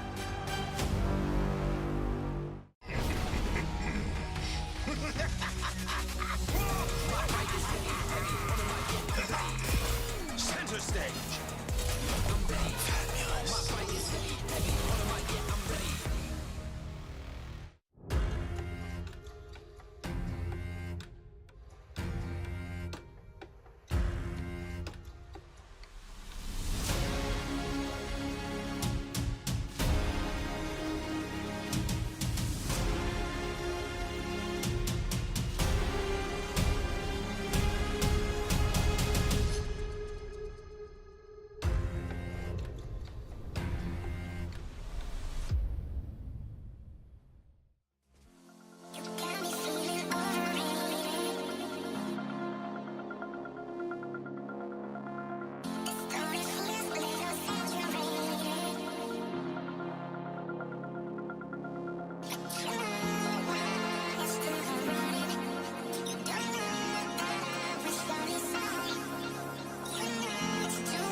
Welcome back to MSI 2026, the final best of 5 here in the play-in stage between Team Liquid Alienware and T1. T1 up 1-0, and while there were a large number of incredibly scrappy fights, those last few reminded us just why T1, some might say, are one of the best in the world. I think would be pretty safe to say. Some might say. There might be some metrics we could use to track that. We might Maybe be some a trophy. We might be some of them. Everyone might be some of them. Yeah. They did what T1 does, and they took over in team fights. There was a lot of slim margins in that game, but at the end of the day, ifs and buts and, coulda, woulda, it doesn't really matter, right? You know, the game ended how the game ended. Didn't quite get that solo kill. If the Meganar hits the wall, I think he has the damage with the Q flash to kill him. Maybe top lane looks different. Maybe the whole game looks different because they were very proactive on the map elsewhere. If they get the smite, maybe they can get out and do different things, but these are not what happened, so it doesn't really matter. TL have to just try to reset and go back at them. And it is really, really hard because you can feel like you're doing so many things right, but it can feel a little hopeless against a team like T1 because you look at the game from Quid. If I'm Quid, I feel like basically everything I did was great from the vast majority of that game. He was everywhere. He was roaming the jungle fights. He was going down to bot lane, ghosting, covering a gank, getting a kill there. Realm warping elsewhere, looking for another kill, forcing summoners, doing plays. But you still lost, right? So it can be difficult to try to just kind of have that mental reset and talk about exactly what you want to change when you only have a handful of minutes going to the second game. You can't really tunnel on these little things. You have to think about what can we actually fix for the next game, and quick mental reset, let's go again. TL, a number of interviews coming out for that first series with T1 or even after the series with KC, talking about, taking the losses in stride. So optimism that they can just come back into this game full force. However, they do now finally have, they get to participate in the right of first selection after losing out in that first game. This time they've opted for blue side, T1 opting for first pick. So we'll get priority here, but TL will still have luxury of that counter pick as we get later in the draft. And as much as a lot of people are going to say, well, you should have banned Bard, well, at least they don't have to ban Bard for the rest of the series, That's right? very true. And that is kind of the argument sometimes that coaches will make in saying that, hey, yeah, I could ban Bard for all the games, but if we're going to beat T1, it's probably going to be a long series. It's probably going to be 5 games. And do I want to spend 5 bans over the course of a series on the Bard? So people kind of look at it that way. Yeah. It is going to be Jace as the top lane blind pick. Yorick is up and available and is a pick that a lot of people really like these days. The question is, do you want to play that style? I'm always a big fan of Malphite too, but I don't think you can really do Malphite this early. But I do think Malphite is excellent into the Jace and can really be a difficult matchup for them to deal with. But it's kind of something that's pretty conditional that you go later in a draft if they have, like if they're playing Ashe, Seraphine, and Jace and, like lots of low mobility, then it can be kind of a pretty nice pick. But we'll see where they want to go. And Nocturne is up, though they have banned the Orianna themselves, so they won't have that pairing. But this does lend itself to more split push, which makes me believe in the Yorick a little bit more, right? If you want to play through side lanes, then what better jungler to have than Nocturne? No, it makes a lot of sense, right? The semi-global pressure, the ability to shut down, potential TPs, etc. But a lot of flick-throughs here from TL. It is going to be the Rumble, so something that Morgan has been comfortable on, and now paired alongside the Nocturne. Okay. A lot of these really nice ultimates coming through. So I think they're looking at it less for the side lane than if you're going to go Rumble and more for the team fight. So what they are clearly missing now is the piece that holds everyone together, right? So then you're thinking about things like the Nautilus, because Rel is gone, Jarvan is gone, Lee Sin, obviously, they did leave it up, and Owner is an incredible Lee Sin. So this would be a great time to pick it because you don't have to worry about Jose taking it for the rest of the series. You don't have to worry about banning it. Yeah. So they're going to take it away, and Owner is an absolutely stellar Lee Sin. So it's not like he's taking a hit by picking this away. No. He is ridiculously good on it. This, of course, a scary prospect. Owner on the Lee Sin. Jose Giotto prioritizing that Nocturne, a champion who can still offer a lot of that immediate utility. But there will be some eyes on Owner in the early game. See if he can get that snowball rolling as T1 debate what the final pick here is going to be. Yeah, thinking through their options, do they want to early pick mid and then, try to set up for that? So it is going to be Lissandra. So this is pretty interesting because you do expose yourself to some of the more difficult matchups. People love Lissandra in matchups like LeBlanc, some of these champions that are really dependent upon mobility that you can lock them down. Quid is a very good Lissandra. You could go for this type of angle. You can also go things like Victor if you just want to kind of look to play and scale, have that AoE damage in team fights. And Syndra is something that has also been rising in priority here at MSI, but I'm more believing the Sylas simply because it's Quid. And I feel like anytime there's a good melee champion angle, Quid wants to take it. And TL are such believers in his ability on these champions. He's good on the control mages. He played a great Rise game, but like this is his bread and butter. Akali, Sylas, Yone, these types of champs, if you give him an angle, he always wants to take it. Yeah, Sylas a fantastic champion in those early skirmishes, and seeing that Lissandra on the opposite side just gives you a little bit more of the reliable CC that I think TL were missing, right? We said we need something to hold this all together. You got a lot of great tools to get fights started. You got a lot of follow-up damage with the Rumble, but a little more CC definitely makes the job a bit easier overall. Now, recognizing the amount of AD already present on the enemy team, maybe thinking ahead to what the bot lane matchups are going to look like. They've taken away the Ziggs. Mel, perhaps something that we could see as well. Yeah, we'll see if they are going to ban away that Mel. This is the first Lissandra at an international since 2023 Worlds, so has been quite a while. The new picks continue to come here. And it is going to be the Nautilus that I called out. You know, that is kind of like what you lose out on by dropping that pick to 3. You know, they clearly were maybe a bit more worried about Sylas getting banned out, or maybe they were never even thinking about the Nautilus. But it was immediately where my head went, just because Jarvan and Rel are already gone, and those are such obvious pairings with the Rumble that Nautilus to me kind of felt like the next in line. So the question is, do Mel and potentially another engage support get banned out? Because yes, like you can use Nocturne ult as a go button, but you don't want that to be your only go button. You want some sort of CC to lock them in the Rumble ult, and it's better if it is like Alistar flash combos, then the Nocturne comes in, then the Rumble ult comes in. Like obviously they have Sylas to steal this Lissandra ult and try to use that as kind of a bit of engage, but still feel like you need a bit more lockdown. And I really like that they opted to ban the Callisto away here, right? Traditionally really good against a lot of these shorter range kind of melee champions, and also just having access to that ulti does mean that no longer is a support an easy pick opportunity, an easy angle to look for something with that Nocturne. So, and of course we did see FaZe dominate on it the last time they played. And I think that's a good point, and I think additionally, you're kind of looking at it as sometimes a pairing with Renata, and Renata is really good against dive comp. So if you give them an easy angle for a super powerful 2v2 like Callista plus Renata, Bailout is great against Nocturne Dive. Hostile Takeover is great against all these melee champions running in at you. So I do think it's kind of like a bit of a two-pronged ban. Not that you can never play Renata with other things, but that is the most common and most powerful 2v2 pairing for her. And so it'll be interesting to see where they go. TL definitely needs some more physical damage. You do have Nocturne, but Varus does kind of fit the bill here.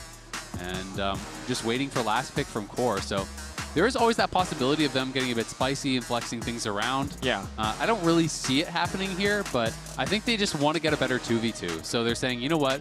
Varus is a strong laner. We're going to hold Core's pick. We're going to see what the 2v2 is from T1. And then we're going to try to pick more purely for lane is my assumption based on what we're seeing. Having a winning 2v2 here, going to pay dividends. We've seen how good Paze and Carry are in a close to even matchup or even in a slightly favored matchup, and it looks like they want to take over. Lucian Milio offering a lot of range with that culling as we get later, but just such a powerhouse. I mean, the interactions between these two champions. Milio's replaced Nami, the new premier pairing, and it's just so strong. It is really, really powerful, and you're also thinking about dive, right? You're thinking about all of these tools coming in. And then you've got Breath of Life, you've got Ultra Mega Fire Kick to be able to knock people back, you've got the Worm Hug Shields, Alistar, the other pick that I had mentioned after Nautilus is banned out. It's not playing for lane, it is playing for comp, but you know they are going to see what everything is as far as the comp for T1, and then they're going to say, you know what, we're going to go Alistar, we need that lockdown, we need that engage, and I think this style of champion really does suit Core. The question is, how brutal is the 2v2 going to be? Because you picked Varus for a strong lane, and then you picked a pylon to go next to him, right? And I mean, Alistar just can't do anything. You're a traffic cone. Like, you can go W level 1 and try to knock him away. No, you're so completely right. And I think this is the struggle, right? Is that oftentimes we see the vision of what TL have put together, but getting through that laning phase. Just get through the laning phase. Just survive. Just go 50-50. What did we say last time? Just survive against the Ezreal Bard. Yeah. And they died, and it wasn't the end of the world. They did find ways back into the game, but TL, I think, really hoping for a situation. Yeah, I'm sorry, buddy. Yeah, I shouldn't make assumptions like that. That's fine. You're right. You're right. That's my mistake. Well, hopefully your world won't end in the laning phase this time. I think Alistar's fight, which is the concern, right? Yes, that is true. You know, I think we are going to see a similar setup to how the 2v2 was played in the last one, where we saw Bard and Ezreal in the brush, looking to chunk you at level 1, looking to play for that passive from the Milio plus Ardent Blaze, you know, just trying to get that damage down as much as possible, because they know Alistar needs at least level 3 before he can really play the game. And then even at level 3, unless Keria is using his Q for harass, basically the only way you're going in is if you flash, right? I'm just going to assume that every time you walk at him in combo, he's going to Q you. You have to assume that with Keria, a player of his level. Yeah, and it's just, he doesn't need to use the Q for damage. He just doesn't have to. He's not under any pressure. We're opting for a bold skin choice, I will say. But if it pays off, it will be a nice little dig, a nice little twist of the knife. Or you're looking at it that way. I'm looking at it like respect. I'm playing against the GOAT here. I'm going to rock the GOAT's skin. That's fair. That's a good way to look at it. I like that. That's a much more positive interpretation. I mean, I think everyone who plays mid lane, Faker is your idol, right? This guy is who everyone wants to be. This guy is who everyone is trying to imitate, is trying to have that level of success. W back. Glacial just to stop some of the potential follow-up here. As predicted, that's all we're going to get from the Alistar. He's walking menacingly. Keria is standing back menacingly, and it seems to be working More quite effective. well. Yes. He's not allowed to do that. It's kind Of course, Vendetta is Riftbound's next set, arriving July 31st, and it brings together new champions, iconic rivalries, and beautiful art from across Runeterra. That was Jace's Vendetta card, but instead of looking at that, look at this real Jace right in front of you. And we're about to see Morgan get, a Vendetta against That's true. Doran. That's true. It ties in beautifully. Thank you, Riftbound team. There are some. Does feel like top lane is the Thunderdome for potential solo kills, but Faker wants a solo kill for himself. First blood. Oh my gosh! They say it's an execute on top of that, and that's you'd wear the man's clothes. He wasn't too pleased. Nope. Take off those pants. New skin remake. Get him a new skin. Get that off of you. Get that skin off. Yeah. Well, beautifully played there by Faker. He's playing Ignite Flash, and we didn't get a chance to touch on it, but is able to use that Combat Summoner, really bullying out Quid here early. Has him chunked low, hits level 3, and when you are that low, Ignite just adds so much kill threat here. And because Quid wasn't able to get any damage down onto Faker when he goes for it, steps forward, doesn't even get level 3, excuse me, I think that came from the kill, so just Q Flash, W, Ignite, Auto, that's more than enough. Well played, and you can see Quid a little bit frustrated, but still a smile on his face. Faker's stone cold, though. He didn't even react. Yeah. Just another day at the office.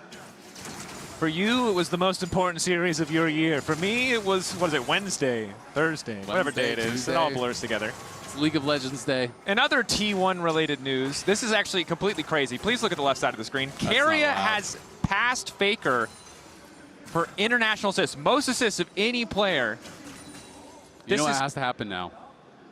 Keria and Faker have to roll swap. We need to get the Go more assists. A classic. Until Keria is at the top of the kill leaderboard, we're going to have to swap. Poor JJ and Yon going to be in trouble, though. Yon getting much and much lower. The follow-up is there from Owner, and it's an easy kill coming through. Flashing from Core to get a kill back. That tower shot finishing the job. Core, good return kill. But look at the CS, or don't if you're a North American fan, because it is true. 31-13, and that is the problem.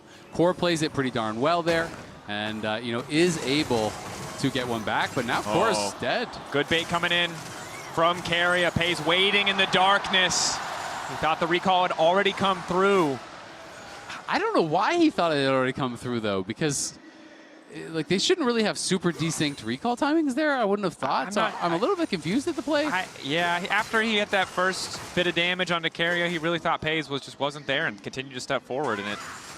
Yeah. Well, it cost him dearly. Owner now also hovering around the mid lane. Quid gonna step in, trying to get a bit of healing back, but Owner is already here. Quid wants to get the kill in return, but he just doesn't have the damage.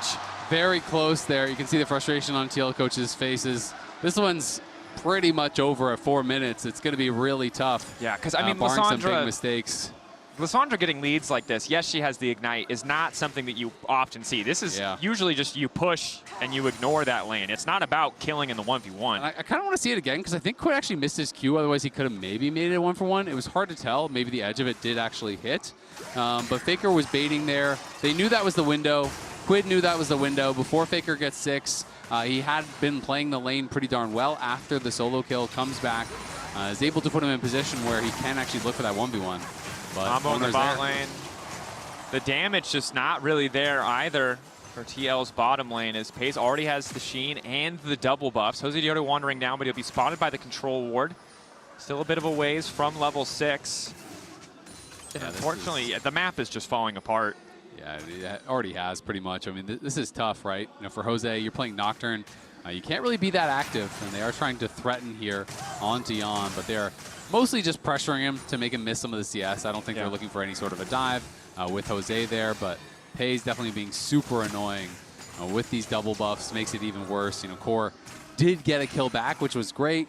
Got Owner's flash, which was great, but then gave the double buffs and the kill straight to Pei's, which makes the lane pretty much impossible to play when you're already miles behind. Yep. You look at the buy. Pei's got Sheen longsword, and Jan just got a longsword. Very true. Faker waiting off to the side. Daejeon still has access to the spell shield. Ulti stolen by Quid, but so it'd be a tough fight for TL. Pei still hasn't recalled, but again, his previous recall was so good, it just doesn't really matter. Daejeon has ulti. Maybe TL decide to fight it here. Quid going over the wall. Ulti out from Jose, maybe hoping to just get the steal. No vision means they can't quite respond. Instantaneous combo across the team. Faker ulting, but it's a little bit too late. An explosion of aggression coming out from the side of TL. Now it's Owner running for the hills as Quid looks for the cleanup kill. Q going a little bit wide. The footwork just a little bit too fancy. Quid on the chase, but a nice turn from the side of TL. Yeah, they might be able to eventually chase down Owner, but it's hard to even say, and Quid knows he's going to start losing minions, so it is just going to be an execute here from Owner. Nicely. Oh, it's not. He had the timing wrong. I just gave him the benefit of the doubt that he would have had it timed out right. That's actually really big for Quid to be able to get that gold. After the last execute from Faker and the solo kill, it would have been so frustrating to have 2 executes against you in that way, but great job by TL fighting back. They take the dragon and gives them a new lease on life. That mid lane 1v1 was looking like it was completely cooked at 4 minutes like I called out, but they're able to still find a good fight here. Core is threatening. Quid comes over the wall. They turn off the lights. They push them back, and now T1 can see nothing. So they just turn on the dragon. They finish the dragon, but then right as the dragon dies, look at this. In they go. Massive AoE combo across multiple members. The Lissandra all came out. The Nocturne Q hit a bunch of people. Jan is free firing. Yeah, Alistar dies, but that is a beautiful play from a really tough position early on here in game number 2. Yeah, and I will say, while T1 still hold on to this gold lead, you got to respect TL for always finding these fights, even at a disadvantageous position, seeing the moments where they can't capitalize. Pei's taking over to level 6. Lucky for Jan, though, the culling angle was not great. But Faker on the way down. Uh-oh, indeed. Jan only level 5, no cleanse available. Punt back coming in from Core. Flash forward with the Q, locking him up. Pei's caught up under tower and taken down. Excellent turn coming in from Core to shift that in their favor. Is that world champion Core JJ? Are we in 2017? Faker. Who is this man? It is world champion Faker, just barely able to make it out. And I gotta say, that's 2 plays back-to-back where it feels like T1 should have a pretty good edge, a pretty massive edge that just have not worked out in their favor. Core again on this Alistar. We saw the laning phase miserable, but in these plays he's been pretty big. And Quid, well, he might have been losing this, but again got bundled a couple of kills, and now he's sitting pretty. Yeah, he's definitely doing a lot better. And I mean, just beautiful stuff from Core. He is making so many plays. That is pretty incredible to be able to outplay in that situation. When Jan doesn't even have flash, Jan didn't even have to use his barrier. Core just played that brilliantly. Jan had a great chains of corruption, and TL kind of pulling a rabbit out of the hat, still in a tough spot. But I mean, they were down 2K at 4 minutes. We're at 9. They're only down 1.2. It's still not great, but I mean, this is actually a playable position now from what looked like it was completely over. Definitely very true. I think the big thing we have to look at in terms of gold overall is the item it has turned into 4 Pei's. Essence Reaver already completed. The only person on the map with that big power spike. You're being a downer, man. You just got to give some credit back to T1 in this one. Faker goes over the wall, and it looks like he's going to die. He's going to ult himself to get a bit more space. Frozen Iceborne Subjugation coming in to get a bit more team fight damage, but Jan is still standing for an extra moment. Daejeon in the midst of carry and Owner wants to get the kill finish. Pei's trying to save his jungler. Daejeon snipes him with the Q. Jan versus Pei's in the pit. Jan's got the damage. Manages to get it done. They completely ignore Jan in the fight. He stands, he fires, he stacks the lethal tempo. And a completed item or not, he makes some pay for that one. Core went down early in this fight.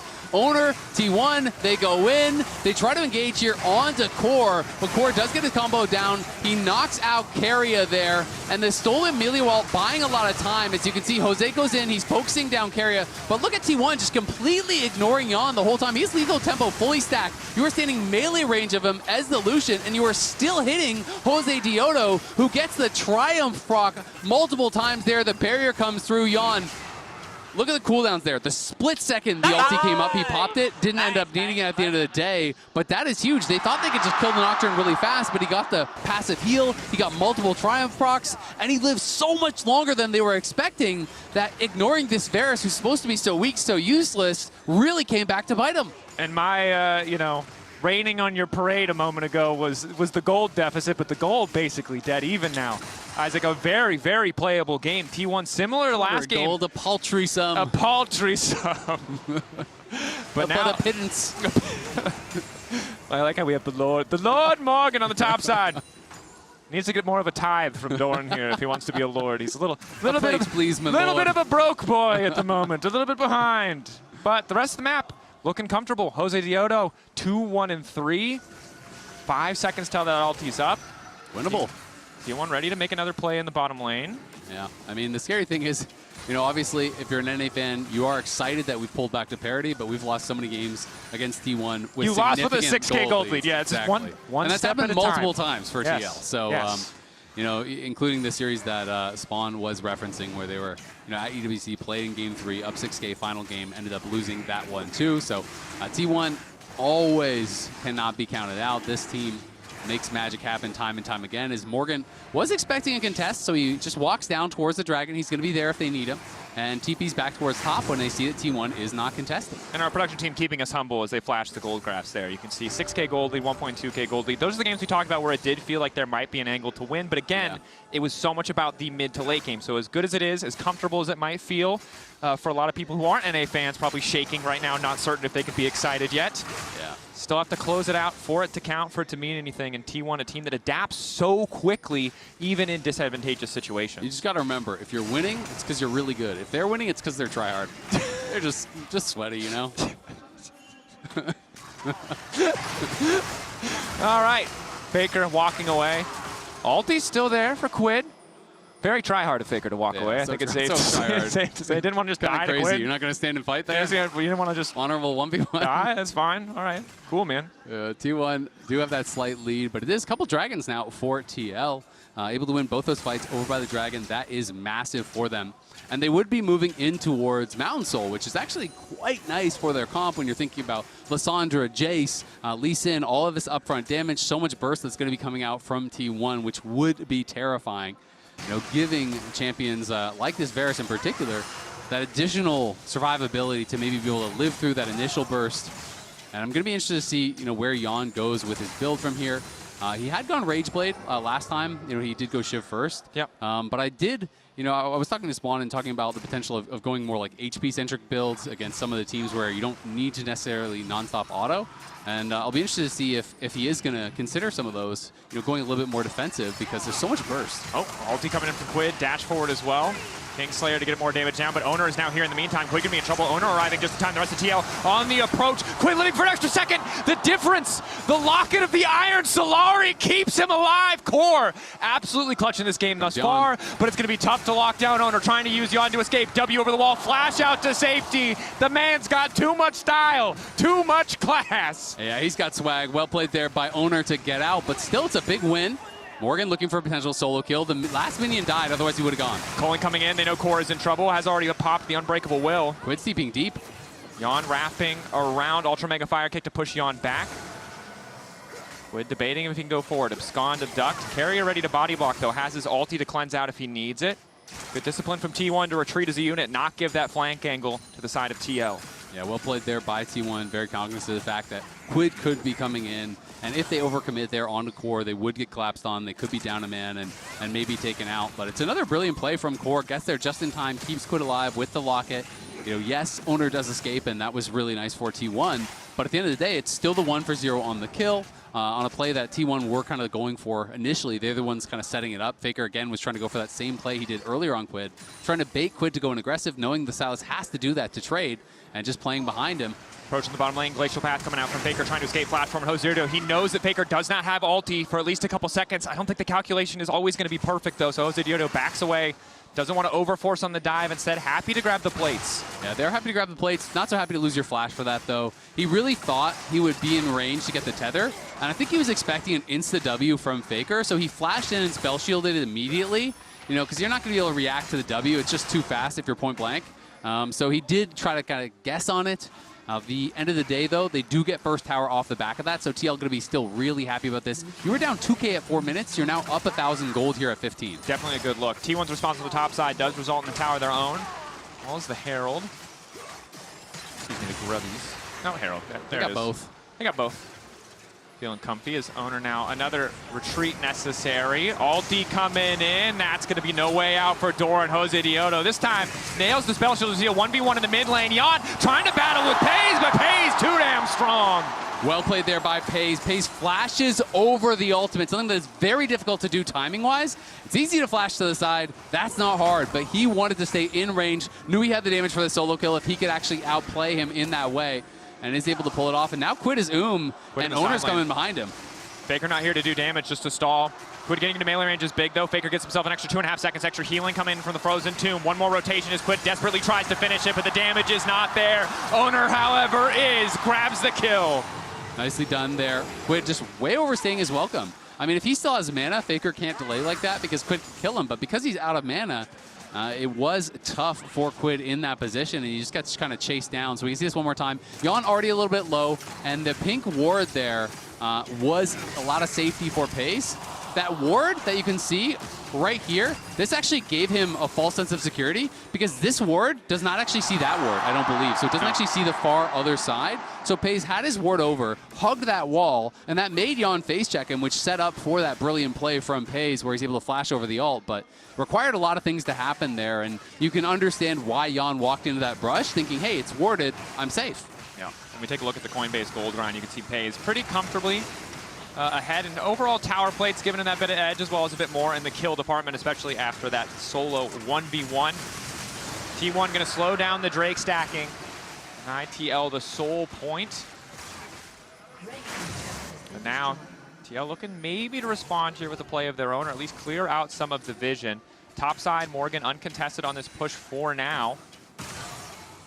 And Yon, this is Yon versus Pays, Yon versus everyone else. Obviously had a pretty rough outing, versus Pays. I don't think he's still back to his peak form, in those other series, but he has definitely been improving. I think he's rebuilding that confidence, and it's nice to see him, having a pretty solid game here. Had a really tough start, was able to have that big fight, get back in it. Yes, he's still behind Pays, but it is a manageable disadvantage. The rest of the team is all ahead. They have a real shot in this game. And this is all TL really can ask. You just can ask from your early game, put us in a spot where we have a chance to win. Because at the end of the day, you've got to win the team fight if you want to beat T1. And they are in a spot where they have a legitimate shot to win, but you've got to get it across the finish line. And that is so damn hard to do against T1. So many brilliant team fighters across the board. Any one of the 5 from T1 can step up at any moment and solo win a team fight. And that is really hard to deal with. It certainly is, and I think TL in this game, and certainly in last game, finding a lot of good opportunities to fight back, match that kind of breakneck pace. But it was often in the previous series, when the game slowed down, that there were little hiccups, little mistakes that T1 immediately capitalized on. So you're right, there's so much pressure. And you might not think it because they're just walking up, farming, hitting a wave. But that one wave extra, that one misstep on a side lane can be devastating if it costs you summoners or denies you good setup on the next objective. It really does, and I think that Quid and Jose need to get more on the same page in this game. I feel like throughout the tournament they've been really good about that, but we've seen Quid a number of times, pushing very deep in a side lane without Jose there to protect him. Herald looking for a charge here. We'll get a tower very low, but T1 really don't want the actual fight as Morgan TP's in, so they just back off. They get the TP out of it as well as a couple plates. TL fully set up here in the mid lane, but not with a lot to play for, as now another TP moving into the bottom lane, hoping to catch out Doran.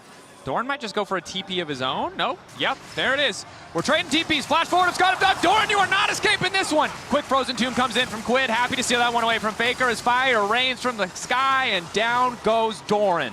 But look at mid lane. T1 immediately rushed back to mid lane where they had that Herald crash to try to finish off that tower. So T1 realized, all right, we can't get anything there. But that was the flash from Quid. That was the TP from Quid. That was the ultimate from Quid. So that's not a free kill by any means. Yes, they got the TP off of Doran. They get the gold on a Quid, which is nice.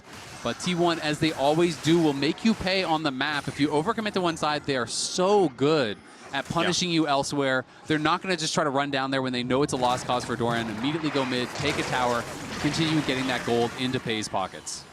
Definitely a terrifying team to play against. So often we praise teams when they play together as 5 members as a core with one plan. The thing that makes T1 terrifying, they can do that, and they can also split up. They can play 3 on one side. Everyone feels like they can make perfect decisions on their own and also together. And it's not without faults here or there, but for the most part, they're always responding to whatever you're trying to do.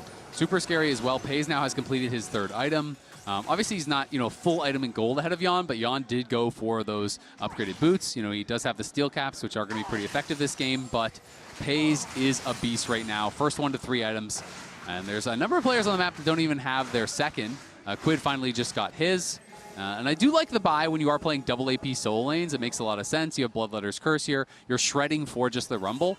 I'm not a fan of this item when people go out in their solo AP. I just don't really think it makes sense. But I think in this case, it does make a lot of sense. And Morgan is not going to have to go for it now. Morgan is actually going Leandries into, it looks like probably like Shadow Flame. He's just going for a really high damage build. And this is somewhat enabled by Quid, who's going to be there shredding for him. Jan also has a decent amount of magic damage on the Varus, So it's actually a pretty smart buy, I think, in this case. And I like that from Quid. Yeah, high value itemization choice there. Small things often making the big difference in these fights. His owner walking into the TL bot side jungle, looking to clear out some vision with the support of Paze. Paze careful not to step too far up here. Of course, 4 members of Team 1 in the area. In the bot lane, we're having the 1v1. Quid comfortable in the side lane against Faker. That's ulti down, but Quid, has he overstayed? Glacial path forward, a little bit more of a slowdown coming in. Frozen Tomb used on Owner. Now it looks like Jose Diodo flying over the top, trying to finish off Faker, but he drops out of vision. Jose Diodo can't get the kill. Lock it to give him a little bit more HP. Ulti coming out for the Emilio. Jan off to the side, doing what he can. Doran flashing in. Morgan with the equalizer doing a ton of work. Quid still living! The abscond abduct connects! Paze running for his life. A flamethrower behind him. Lord Morgan making it work, but Doran is still up. Doran is trying to make the difference. Trying to make the difference, but he can't do it. He can't actually make it in this fight here as TL again coming out on top here. The question is, can they go to the Dragon? And that Shock Blast onto Jan means a lot. Low health bars now for both Jan and Core. They're going to have to base. Good fight. Good look. Take a look back. Quid confident in the 1v1. Absolutely is very confident in the 1v1 going in here. And it's not much of a 1v1 that they can contest at this point. He just is destroying him. He used that ult early, and Jose decides, you know what, I can go and finish him off because he doesn't have that ult. But Keria is there, double shield, he has the heal, he buys a lot of time, but then the locket from Core, kind of baits in Paze as Paze goes in, has to flash back out. Look how long Quid lasts, though.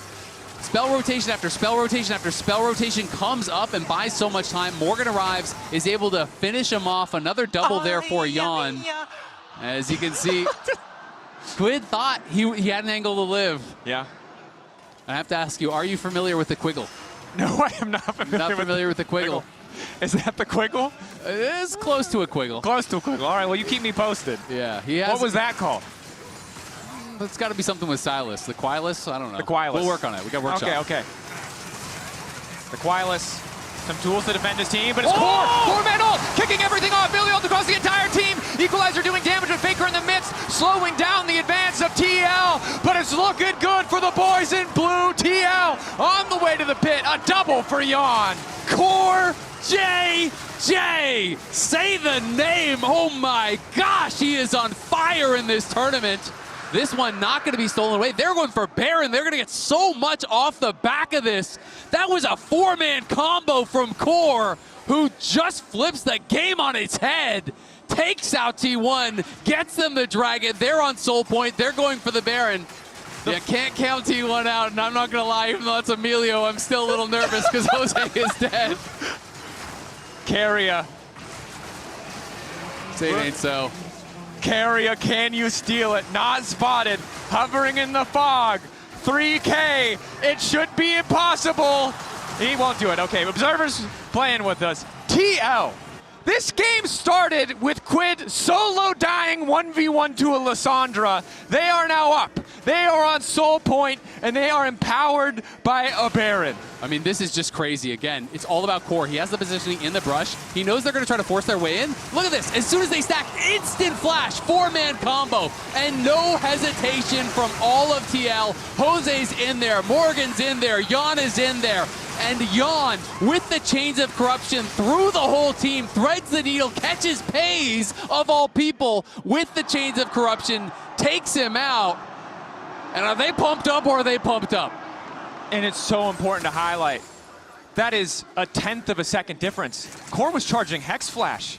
It wasn't snap react. He's calling that shot 2 seconds ahead of time. Has to be perfect for him to make that work. You hit 3 people, that play might be entirely different, but connects on all 4, and now T1 for the first time in the series really feel like they are on the back foot. The gold is still within touching distance, but TL for the next 2 minutes, for the duration of this Red Bull Baron power play, are in control of the map. They are, and the question is, can they get it across the finish line? This is now the 3rd game in this tournament where they've been in a pretty good spot against T1, where they've had a chance, legitimate chance to actually win. And we have to see, can they do it? You have to be able to actually finish out the game. T1 is not beat until the Nexus explodes. This team never says die, always looks for angles, always looks for plays. Knock back, equalizer across the top, forcing Pays away. Excellent ulti coming in from Carry to get the disengage. But TL will break open mid at the very least. Yeah, it's another great chain corruption from Jan, who is really having a good game at this point. And now I will draw your eyes to the Seekers that he has. Gonna respond with a frozen tomb. Lockdown is there. Pays now in trouble. Jose Diodo immediately going in. The fear just barely getting him out of range. Able to walk away. Faker looking for the disengage. Quid going right back in. Pays trying to survive, but there's Quid. In game 1, he was clutch. In game 2, he's unstoppable. The triple. TL taking another fight here as Owner tried to go aggressive. It looked for a second like Faker might have been able to bail him out. Core's trying to keep Doran around as Quid is TP'd in. I don't know if he's going to be able to chase him down. He does have his flash. Oh, he's out of vision. Smart play. Playing on the edge of vision there. Oh, he's looking for Jan. He's looking for Jan. They don't know. Doran. Sun goes golden. There's no way to stop this. Morgan has to debate. Can't he even commit to the way. Flash over the wall from Jan. He gets 2,000 gold. He just got a double shutdown there. 2,000 gold went to Doran off of that play. Jan tried to look for the outplay, but he had no chains of corruption, and he flashed over the wall and set up a double to the skies there as Doran just slams his hammer down. And you can't forget Doran. The TP out, it looks like he's just playing to save his own life, but he's playing for the exit kills on the opposite fight as well. And Jan doing his best, maybe thinking they can play on that margin, but instead hand delivering that second kill. It's actually such a big deal, not even just because of the gold. I mean, the gold is a big deal. He just got 2K. It was a 900 gold shutdown and a 1K shutdown. Okay, Jan completed the Zonias. That bails it out a bit, but I was going to say, you lost your Flash and your Seekers as Varus. That is a really hard fight that you're going to have now in 1 minute. And I'm curious, with TL here at Soul Point, will they still look for it? Doran, I thought he was just going to base check him, but he has the ward there, covers both sides. That's all. We're right in the midst of another one. Paranoia going down there, desperate to take down Pays. They've got enough damage to get it done. Overstep from the bot lane on the side of T1 as TL are quick to punish. That's huge. That is Pays dead, and that is the Dragon spawning as he will actually come up. TL need to try to force this, try to rush it down, and claim Mountain Soul, which would be so big, and a rare misstep there. Pays too far up. We didn't see the setup. It also looked like the Breath of Life came out too early from Keria. I'm not sure if he was cleansing something else that didn't catch, but the Fear landed after the Breath of Life came through. So nicely played by TL. They pull the trigger. They do kill him off, but it means no ult on Jose, no ult on Core. And so the question is, will they try to rush this down? Because Morgan has not yet moved. Fight over mid priority now as Faker uses the Glacial Path to make his way out. Pays still got a little bit of that Jackie love in him, as Ox likes to say. Will still step forward on occasion. The benefits usually outweighing the cost, but not in this case. T1 walking in, looking to face check. Q over the wall as the Dragon spawns. Owner hovering in the darkness. He's won every 50-50 thus far. So Team Liquid may just be looking for a fight. Nice poke onto Quid. No ulti taken away from him yet. See what he can hijack. See what he can do to put TL in a favorable position. Owner fishing. Core off to the side. Eyes on the Alistair, but Faker might want to start this fight first. Lights turned off. Dragon getting burned down. Owner wants to stay around in the area. 2K getting lower and lower. Denying access to the pit. They need to burn down the objective, but instead it looks like they can play for the fight. He gets another one! Are you kidding me? This is why they call him Owner! The objectives belong to him, just as the fight might belong to T1, but instead, no!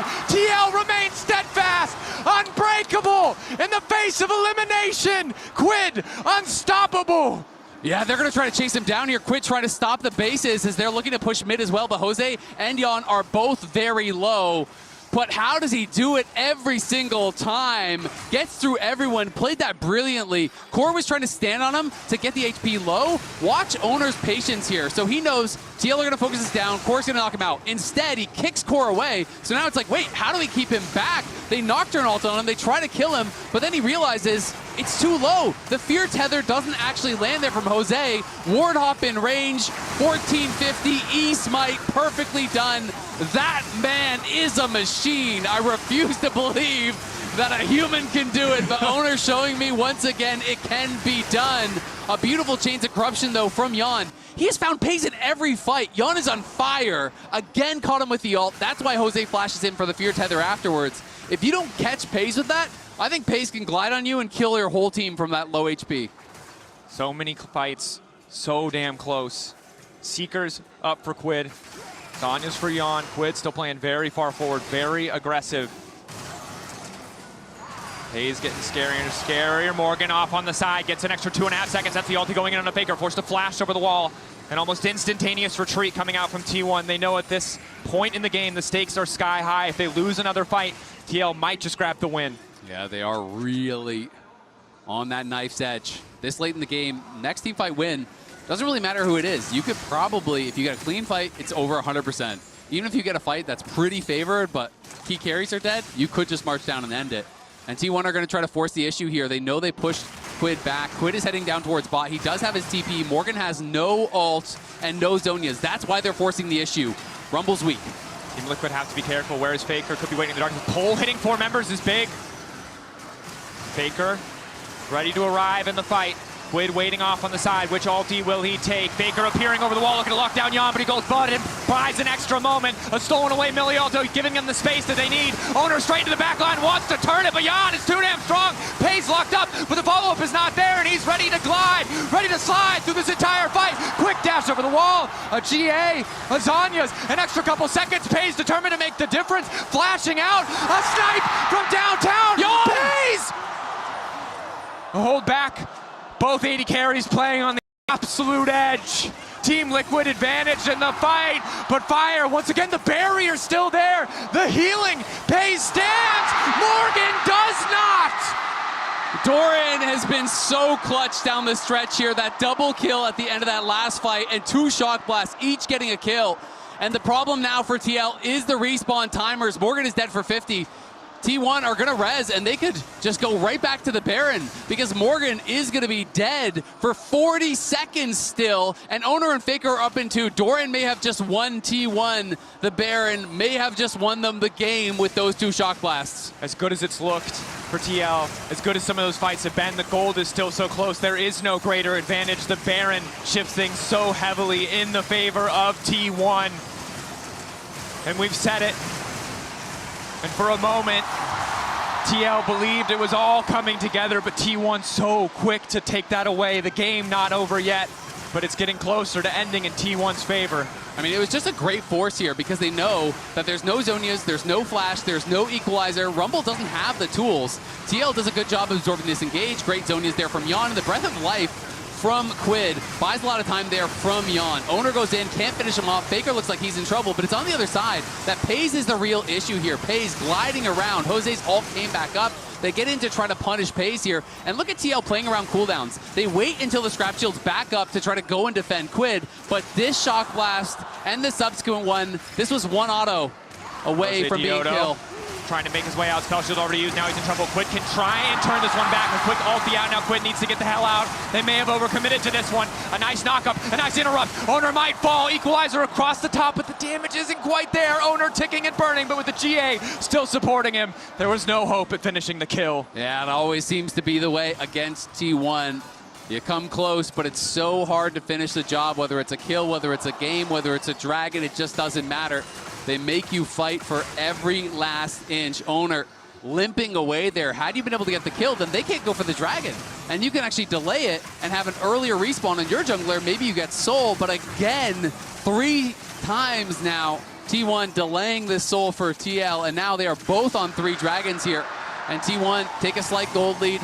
They have the Baron, and they are really just 1 fight away from ending the game here, but it's anyone's game to win. That they are, but when Yeon gets chunked like that, The game gets a lot harder for Team Liquid Alienware. T1 now on the retreat. Happy to just back away. Still a minute left on that Red Bull Baron power play, but getting the Drake is enough. Some cool tech here from Core. Goes Abyssal. Again, we talked about the multiple sources of AP. This is fantastic. Quid really needs to get gold for his Zonias, though. Feels like he's pretty far off. And when he gets that third Zonias, that's a lot of playmaking tools here on TL. Obviously, Core with the Alistar ult, difficult to take down. There's GA that will be coming back up here for Jose. And then they're looking to get towards triple Zonias as Jan having an intense 1v1. He's decided not to. Yeah, I think Jose has basically said he wants it for an item completion, because you look at Jose's items. I see. He's saying, wait, just leave it. I actually want to finish it, or maybe Jan got nervous that the T1 would be there too soon. Either way, it doesn't really matter. Maybe Jan was trying to work in towards a QSS. Yes. And Quid does get his Zonias, so that is a big purchase. That he does. The tower almost just disappears right in front of our eyes. Core waiting off to the side, hoping to find a flank. Has to clear out the vision first. T1 spot him with the Scryers. The last wave of the Baron-empowered siege is here. 3 minutes. They'll soul for either side, or the Baron is on the table. And if you wanted action, you got action. 50 combined kills in 36 minutes. Now the highest combined kills for a game at this MSI. It has been an absolute bloodbath. Both teams really playing well in this game. Some incredible mechanics on display here. T1 with the edge now, but it's 3 dragons to 3. 2K gold is irrelevant at this point of the game, and 5K of the advantage is all on Doran, and Doran has been done his items for a while, so he basically has nothing he can spend it on unless he wants to start changing out items. The gold means nothing. It is going to be about the gold on the carries, and in those roles, it is even or slightly favored towards TL right now. That it is. You can see QSS now picked up from Jan, double defensive items here. But really, it's going to come down to who can find better positioning on the fight, or who can chip away at those major cooldowns before the next fight breaks out. Morgan probably going to have access to that TP. Flashes should all be up. It's really only Jans we're waiting on. So it's going to be the full team fight. No greater edge unless one of these two lineups can maybe find a pick on a side lane, punish someone for over pushing a potential wave, but it's a big reason why you see T1 moving his 3, even just to clear a single mid wave. Yep, Jan even there was trying to cover Jose as he's doing his wolves. They know one pick in the game could very easily be over, because Mountain Soul could be the decider. And if you die at the wrong time, if you lose your summoners at the wrong time, you misplay in a fight, the stakes do not get higher than in a 40-minute game. Well, the respawn timers are going to be a minute if you die here, and that's pretty much lights out if you take a bad fight. So all of the pressure now on these players here. And T1 is a team that has faced that pressure and come out on top so many times in their careers. TL going to have to try to pull off some magic, complete an actual victory here, because the difference between going 1-1 and actually being tied in this series and being down 2-0, it's a gulf bigger than the Grand Canyon. Yeah, it is huge. Asking for a reverse sweep against T1 is just not something that you see every day. And remember what it took for us to get this close in this game. A heroic comeback from Quid, backed up by Jose Deodo, and Core, the facilitator of each and every game-turning play for TL. You said it yourself, coming into this tournament domestically, not at the top of the list in anyone's mind for supports. A lot of names above him, but he has been clutch in this tournament so far, and in this game, he is no doubt the MVP for TL. But an MVP of a loss doesn't mean much. TL desperate to convert this into a win.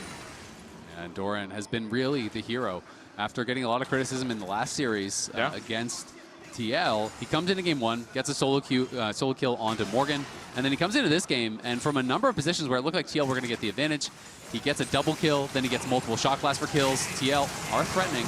Culling, used, traded for the unbreakable will.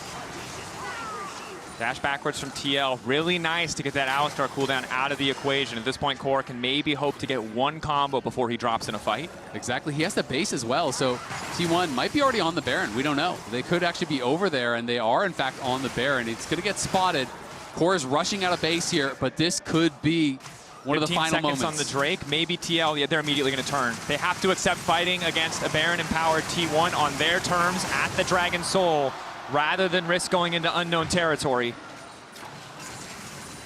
And I like the call, but it's still really, really risky here. T1 going to try to bully their way in. We don't know if TL are rushing the Dragon down or looking for the fight. They're on the Dragon, but it's still so healthy. Many fans praying. 8K getting lower. Core looking for the engage. Quit off to the side. The Abscond Abduct doesn't connect, and Pace for now is untouched. Hosted to the back line, but he's faced first into 3. Lockup is there from Faker, and it's all falling apart. Team Liquid have pulled off the Dragon for a brief moment. Owner into the back line. 3 members left, and they have to hold the line. Jan desperate to turn this back, but Doran comes in from the skies. Jan still living for an extra moment, getting a couple extra autos. Faker will finally fall, but Pays full health, playing cleanup to close it out. Core tries to repeat the heroics from earlier, but it just doesn't happen. T1 win the fight. They avoid the engage. TL spent so much on that initial punch, and it was just not meant to be. Pays stays safe and takes over another team fight. A statement from T1, no matter how far ahead you get, it just might not matter against this lineup. Pays gliding through the fight, a single misstep, more than enough for this team to end things in their favor. Core doing what he can to hold the line, but there's just no time. Pays this time around, eyes on the prize. He doesn't need any more kills, looking for the Nexus. Owner knocking it down, Core doing everything he possibly can, but a few autos are all that's left. Between T1 and match point, down goes Core, down go TL. Jose Diodo will fall, the Nexus will fall, T1 at match point. Well played by T1 again. They come up big in the team fights, and so many clutch moments by Dorian. Really felt like he was such a difference maker in this game. AD, it's a reverse sweep or it's nothing. I'm gonna let Raz go first. I think I know that. I think I know that, Azael. You don't have to tell me. I can see the score in front of me, and I'm mad. Listen, like at the beginning of the day, you said, I trust them to take 1. I feel like that was the one. That was the one. So That's the thing. I fully believed this was it. I thought it was going to come to fruition. We were screaming on the desk. Yes. Oh my God, it's going to happen. But no. Before we talk, I'm sorry, Raz, but you know what? A bit of a pat on the shoulder before we talk about what went wrong. Let's look at what went right with the replay by Cisco, and thanks to the reliable Cisco network, we know that Core JJ, we've talked about him, he can be clutch. He was clutch once again. Things started to go bad after this, but this was one of the plays where you can trust the support and the veteran. 4-man knockup. He has been the reliable player on Team Liquid. His engages have been so good. Every time you look at the draft and you're like, that's an Alistar into Emilio. I'm not too sure about it. You see plays like that and you know why he locks it in. Yeah, I didn't have faith. I literally was looking at it going, okay, why would you take the Alistar against Emilio? I play support. I played this matchup. Yeah. It sucks. It's a miserable time. Yeah. But Core JJ made it work, and I fully thought that off the back of this, and with the way Jose Diodo was playing, with all the backup that was there, it was going to come to fruition, but they just couldn't get it across the line. I want to take a look at the post-game breakdown because let's look at that gold graph. No, I don't want to look at it. No, but listen, like what point in game? I think we see it clearly, but what is interesting is that T1 made it happen over time. It was not one game-breaking team fight. Yeah. It was picking up in the mid lane, finding that clutch TP. Those really small plays, once again, that make the difference. And like, even if Team Liquid set up the pace of the game, it's just not enough with T1 and the way they can find their way back in the game. Yeah, before we look at all the bad, all the good that was happening for Team Liquid, okay, we're looking at all the bad. Look, that was a perfectly placed control ward because he knew that Jan had no idea he was sitting in that bush. And so he recognized that Jan was trying to cross through, Pays throughout this entire game, found beautiful moments, and it wasn't just him back then. No, it wasn't. It was Doran stepping up. There were so many moments where it just little unique plays coming through from T1. The individual players stepping up to make the difference happen. Even here, like Doran getting a double snipe off the back of this that then set up for T1 Baron immediately after. It was tiny plays that just broke the back of TL. Yeah, the last replay, he got a 1K shutdown. In this one, he gets another shutdown. And that was off the back of Pays really kiting well in that one. And then you see that smite fight, that owner reliably wins, and that stops the fact that you ended up getting a soul for Team Liquid. They couldn't get that soul. It ends up being a quadruple mountain soul for T1. It's so frustrating when you're going up against T1. And this, I'm going to say if they go to a main stage. When they go to a main stage. No, don't give up. Like, I've lost all hope. It's fine. But like, this is something you always have to recognize with T1. They're so mechanically skilled in team fights. So all the prep, all the setup, huge gold lead doesn't matter. Team Liquid keeps on bringing it, it's just not enough, and I do feel like Game 3 might not be enough for them to find the solution here, especially with the crowd being so vibrant, especially with T1 being prepared every step of the way. Raz, I hope they can get this one game. It has to be next one, otherwise the series is completely cooked. I appreciate TL's effort, but it hasn't been enough so far. T1 bringing us to match point. Let's see if they can close it out next game. Let's go, TL! Just one game!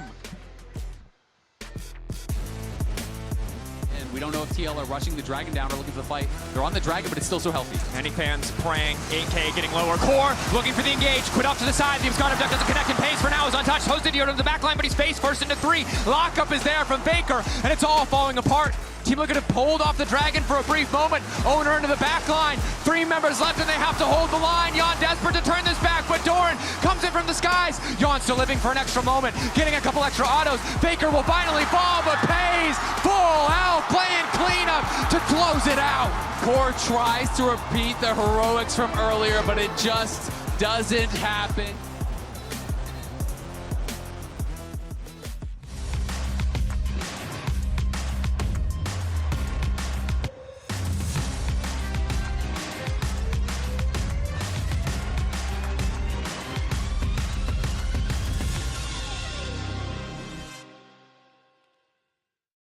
The human body was built to move. Not trapped at a desk in one singular posture for 12 hours a day. It's time your chair evolved. This is Secret Lab Titan Evo. Ergonomically engineered for you. Gamers, hybrid workers, artists. Backing your every move.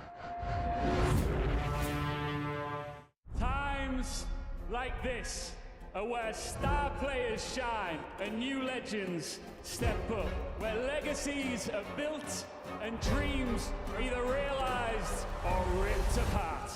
He still doesn't die! You cannot step the Vega and expect to live to talk about tomorrow! He blocked it well with the Arcane Storm, doing so much work in GG! They are just going to ace them!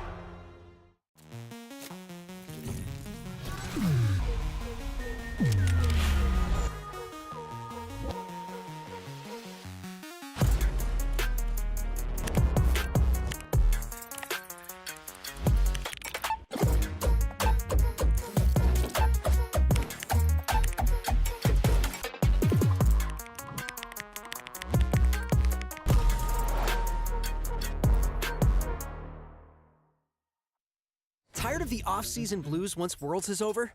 Fear not, because League of Legends is coming to the very first Esports Nations Cup, where players split from their clubs and compete for national pride. Will China test every limit imaginable? Will South Korea turn every game into a macro masterclass? Will EU and NA actually play in the correct lanes? The final event of the year is not to be missed. Esports Nations Cup 2026. See you in Riyadh.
So slow.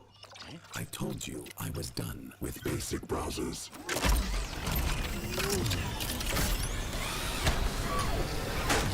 Your setup wants Opera GX, and you're holding it back.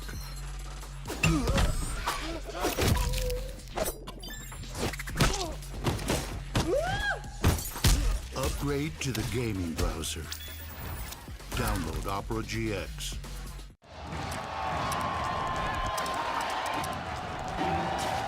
Red Bull gives you wings. With my new phone company, Menace Mobile, our pricing structure will be so confusing, it can only be described as evil. That isn't evil. It's just typical phone company stuff. And besides, people just switch to Verizon. With their new Simplicity plan, there's just one plan and one price. What now? And it's only $30 for a single line. $30! So you're all choosing Verizon. Traitors! Introducing the Simplicity plan, $30 for a single line. Can you hear me now?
Welcome back to MSI 2026 in the midst of an intense series, despite what the scoreline would indicate. 2-0 in the favor of T1 over Team Liquid Alienware.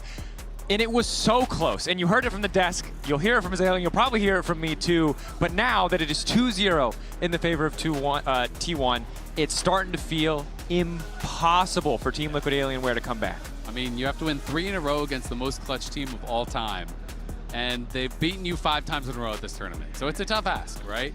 We have now seen 3 games, I would say, out of the 5 where I'm like, hey, Teal could win this. You know, they have a real shot. This, I think, was the closest, even closer than the 6K one, just because it was so late in the game that, you know, if you nail that engage, if you are able to win that fight, the game literally just ends because the res timers are too long, right? But that is what makes T1 T1. That is what makes the top teams the top teams, is that, as I've said 1,000 times, love it or hate it, the meta is team fighting. At the end of the day, everything else is just a vehicle to set up your team fight in League of Legends currently. And so split push, laning phase, picks, stealing camps, everything is just to make you stronger for the team fight. If you can't win a team fight, you can't win a game. And T1 has been better in 5 games in a row than TL in the team fighting, right? Yep. And that is really the biggest difference. TL has had their moments. They have won team fights, but never the last team fight. And all team fights are not built equal in League of Legends. If you win one at 40 minutes, the Nexus explodes. If you win one at 10, you get a gold lead. Get a gold lead. We'll give you a little gold star on your shirt if you want it, but you're not getting the Nexus, you're not getting the win. Now the first pick, though, coming in for the side of T1. They did opt for first pick. TL once again had a side selection, so opted to go for blue. Taking their time here. What is the option going to be? Camille still remains perma-banned. Vi was let through this time around and will be allowed. Picked up now for owner. Oh, so TL our first pick this time. So, or no, yeah. same as last game. T1 or first pick. Nope. It's looking, or am I? Oh, I'm crazy. Yeah, of course. Sorry, I'm completely spacing You're good. out. You're good. You're good. Yeah. We just cast the highest kill game sorry, ever. I think I just passed out. Reset from the brain. Reset. Yeah. All right. So it's Vi coming in. I don't know why my brain just did not see Vi. Nefiri, pretty common answer to the Vi. It is something that Jose is very comfortable on. You can win out in the duels. There's obviously a lot of great uses for your immunity. Yeah. The Vi ult as well as the Q. You can actually immune in the void. And Jose loves playing in his opponent's face on this champion because you're so adept at actually jumping in and out of the jungle, going over walls, stealing away camps. So I do think it's something that really fits his style, but it is something that kind of needs a comp built around it. It's kind of similar to Nocturne in that way, where it's like, you don't just want Nocturne and no one else that wants to dive, right? Sure, then absolutely. you can't really play. So Renekton makes a lot of sense here, is absolute comfort for Morgan. And the question is, where does Doran want to take us? Will he just go towards something like a Scion and just kind of say, you know what, I'm just playing to be that brick wall and set up for the team fights. I just need to not die, and we will be chilling. Cassio currently the hover. Would be blind. Yeah. And I mean, I will say, Quid is not an Anivia guy. You know, so that's not available. I feel like he's probably just going to go Victor, to be honest. If I was to guess what Quid would go from here, okay, it's going to be Zehen as the answer. So Doran just wants to scrap. And this is, to me, it's pretty 50-50 as far as the top lane matchup goes. It is kind of skill-based. I think there's different points of power for both sides. Quid considering the Galio, which would make it way more all-in as far as the dive is concerned. I was kind of thinking he would just go Control Mage for Control Mage. But, this is definitely another powerful option here. And we have to see, what kind of style of game they want to play. I mean, if you go Galio, you are really committing to full dive. No. And I do think it can be very difficult to dive into both Zehen and Cassio. So I can't say I love the direction of the draft in the first three, because if you don't one-shot Zehen just Grim Deliverance, drops down to your whole team, you're trying to fight through him, and he is just AoEing you. And you're trying to dive onto Cassio through Miasma and Petrifying Gaze. It can work, but it's tough. Yeah, I think the burden of execution, even if TL have a lot of, the necessary hard CC, certainly is on them to make these combos work. T1 have the strength as a hand champion who was recently buffed, but as you mentioned, outside of those big team fight ultis, we still expect the lane to be relatively comparable. Respect to the 3 Jose Diodo fans out there. In a sea of T1, they're fighting the good fight. That they are. Will it be enough? Well, we're going to have to find out. Again, we see that Kalista banned away his banned game 1 as well. I think makes a lot of sense. Again, when you're going for a dive comp, you want to limit some of these champions with some free builds and protection, whether it's for themselves or for anyone else. And Pays is just, he's a freak on that champ, man. That guy is so good on Kalista. And Kalista is so good in the early game. And Pays and Keria are the best bot lane duo. I see what you're saying. So that is problematic, right? You give the best players in the game one of the best early game champs, and then you tell them play safe. And it's kind of like, well, good luck. Yeah, when you break it down for me, it does seem like the most obvious decision in the world, actually, to ban that away. Zig's also taken off the board. Again, this is a champion where you already see double 80 on the top side, and really nice to have the relative safety of the Ziggs who can play back and just ult on top of whatever's happening. And they need AP, right? Because you're looking at the comp. Yeah, Galio is kind of magic damage, kind of sort of, but let's be honest. Usually you go, at most like 1 AP item, and then you're kind of going tanky. Sometimes people go more than that, so I think Mel and Ziggs, really, really smart bans. Not only are they champions that can kind of just mitigate and ignore a lot of the laning phase through wave clear, but they are champions that really round out the composition here that TL is drafting for. And they're compositionally good as far as throwing the ult in the backline on top of the Galio ult, all of these types of tools. So I'm curious to see where they go. If they want to play something that enables dive, you could always go Sivir, you could go Jhin. I think those are picks that, are relatively okay in lane, but the problem is Caitlyn's still up. So it's like if you go something like Sivir and you have a weak laning phase, then it could be really tough. So instead they're going to go Xayah, which obviously is always a great answer into the Vi, very easy to ult the ult from Vi. But that being said, you can really struggle against range in the 2v2. Yeah. So I am worried about What if they just go Caitlyn Karma or something like that? You know, Yeah, I know Karma's been nerfed a lot, but you could just go like a long-range pokey-style bot lane, rely on the Vi for engage, and just play to dominate the 2v2. And so that's my big concern is they just go, yeah, Caitlyn Karma, Caitlyn Lux, Caitlyn whatever. Instead, it's going to be Zeri Yuumi. I think almost for sure they're going to go Zeri Yuumi if they're going to lock the Zeri. But makes a lot of sense. And you highlighted it well, right? But also Xayah's a champion who, I think similar to the Victor that you mentioned earlier in the draft, so good when enemy champions have to fight into her. But she's not that AD carry who can instantly follow up on whatever Galio Nefiri play you're trying to make. So bit of a disconnect there. Okay. Maybe instead... Considering the Lulu, I mean, Lulu's great as well, right? You know, you have really, really effective peel. If you time your wild growth, you can actually knock the dash in from Nefiri, which is really frustrating for Nefiri. And it's going to make it really tough for Jose because you go in, you get polymorphed. Core, I feel like he's the kind of player who, we're down 2 games. If this is the pick, this is the pick, right? He's not going to be phased by the moment. If he believes it is the best pick, he's going to go blitz, win or lose. He's going to be okay with that because he believes it is the strongest pick. Whether or not you are actually going to go blitz, it's hard to know. I would respect the hell out of it, but Rakan is more common. He's got a world skin on it, and this is absolute comfort for him. It is going to facilitate the dive really, really well. And TL do have kind of a bit of a one-note comp here. You know, Xayah is kind of just following up. Obviously, you have the defensive ult to try to be able to deal with these melees that are going to be diving on you. But I feel like T1 want to kite back, and TL can only really click forward. Because to me, it's if I'm T1 and I'm Zeri, I'm Cassio, I am running backwards, and I'm just hitting you as I'm running backwards, and I'm making you fight through Oner and Doran on these melee champs, which I think is a really tall task. It is certainly, especially when you're already down 2 games. This is the do-or-die composition from the side of Team Liquid Alienware, and while there's certainly a lot of comfort and a lot of power, again, the burden of execution is on them. We've seen the path to success with Pays on this Zeri before. If he goes late, he wins games. Now, there's not a Yuumi strap to his back, so it might be a little bit harder, but overall, still has been that threat so consistently in those late-game fights. I don't think TL are going to want to let him get there. Very well could be the final game of the series. TL would need to be the first team to take us to a Game 4 in the entirety of play-ins. 3 O's across the board in every single series. You know what? I think it's time to make an executive decision. We're going to send 2 through from play-ins. Yep. Top 2 teams. Fair. Honestly fair. You know, I want to see some more TL. They might not be, you know, be able to take down T1 in the best of 5, but they could beat a lot of the other teams, I feel like, in the main stage. So we'll see. Unfortunately, I'm not going to be able to change the format here. And they're going to have to win 3 in a row if they want to earn it themselves, get there of their own merit. But you tried, and that's the important thing. I did. A man can dream.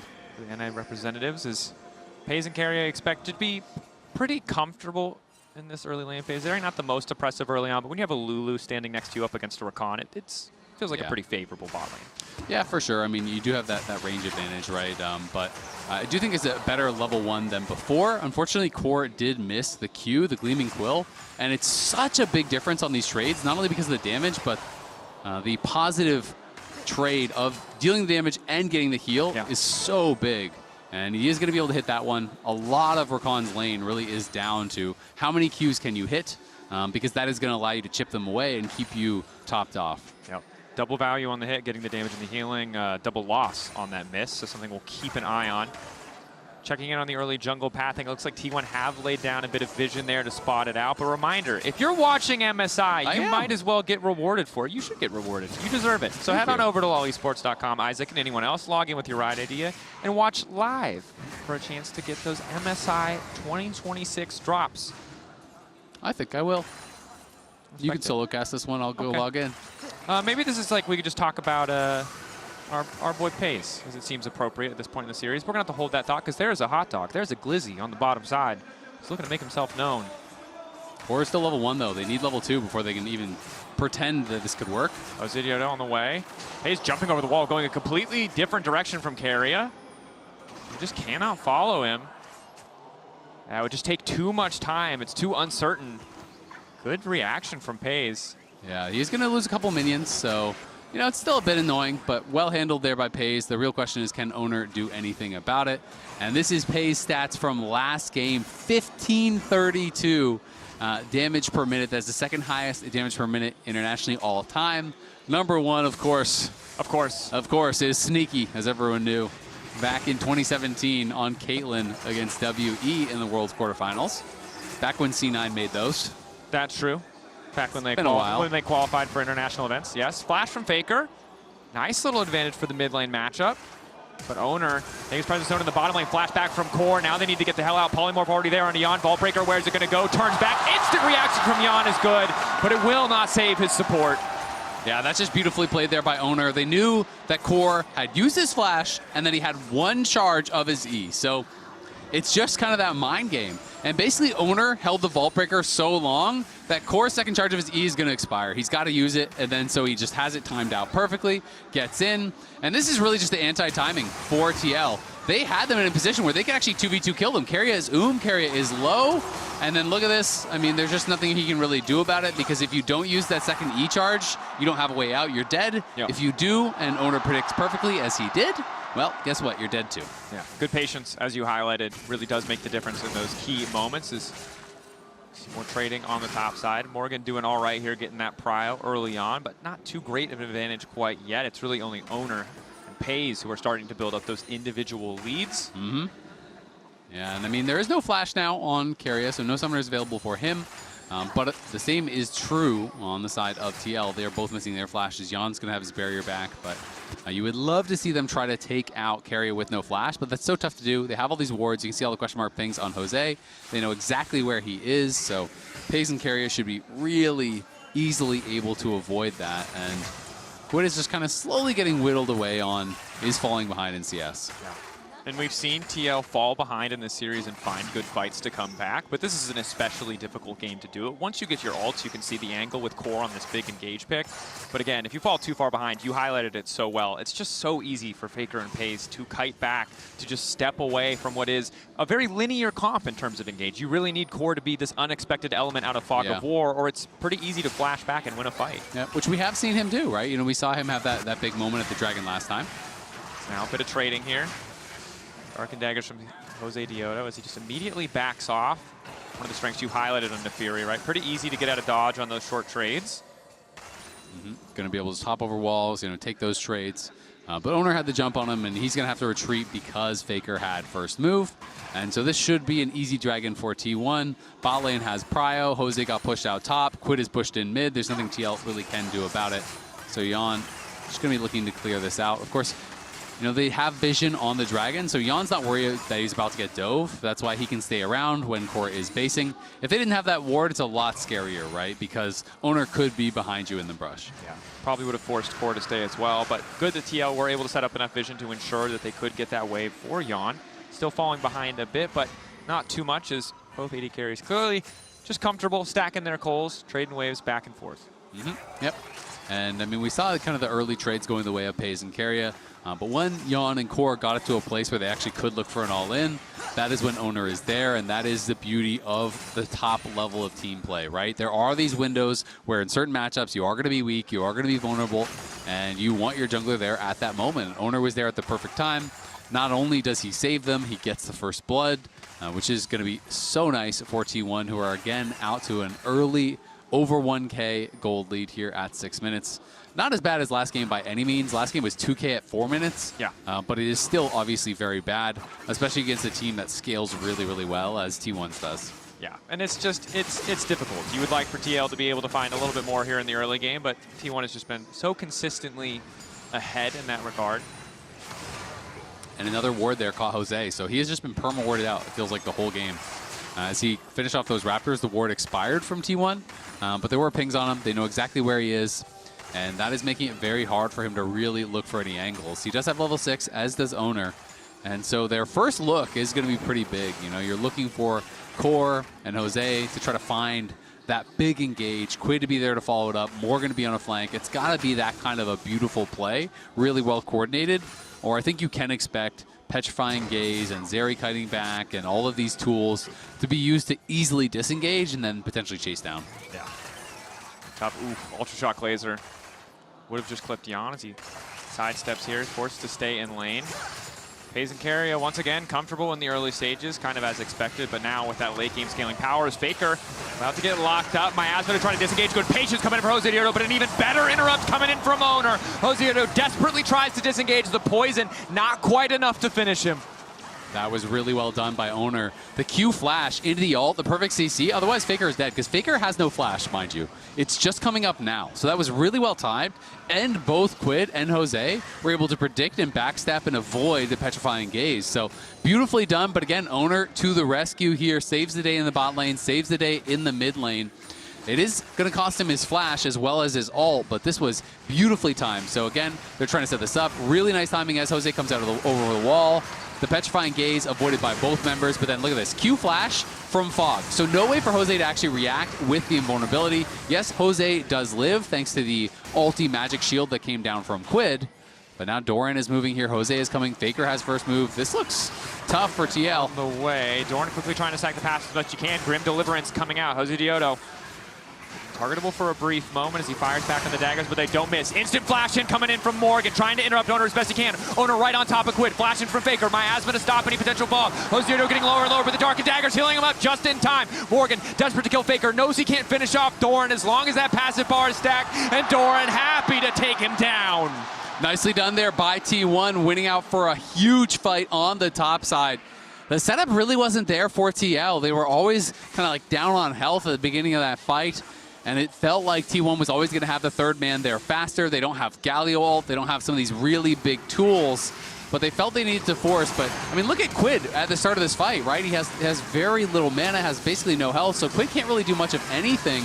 I do think Morgan plays it well, but Doran stacks the passive, which means he's not a target. Morgan has to try to take down Faker, but Faker sinking in those Twin Fangs, kiting it out really, really well.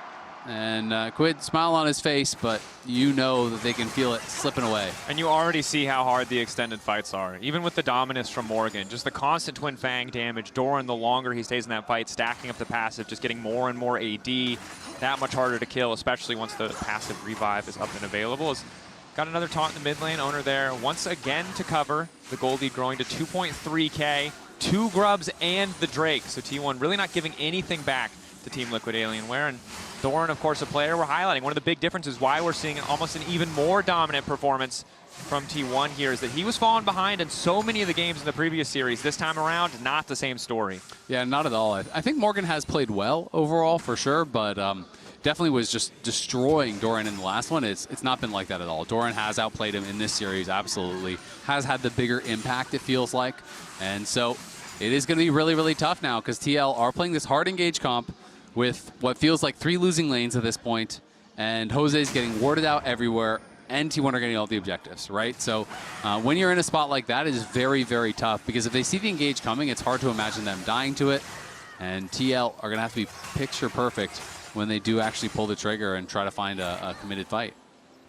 And the longer we go, the bigger that deficit gets, the higher and higher the stakes get for that big defining moment, that big fight.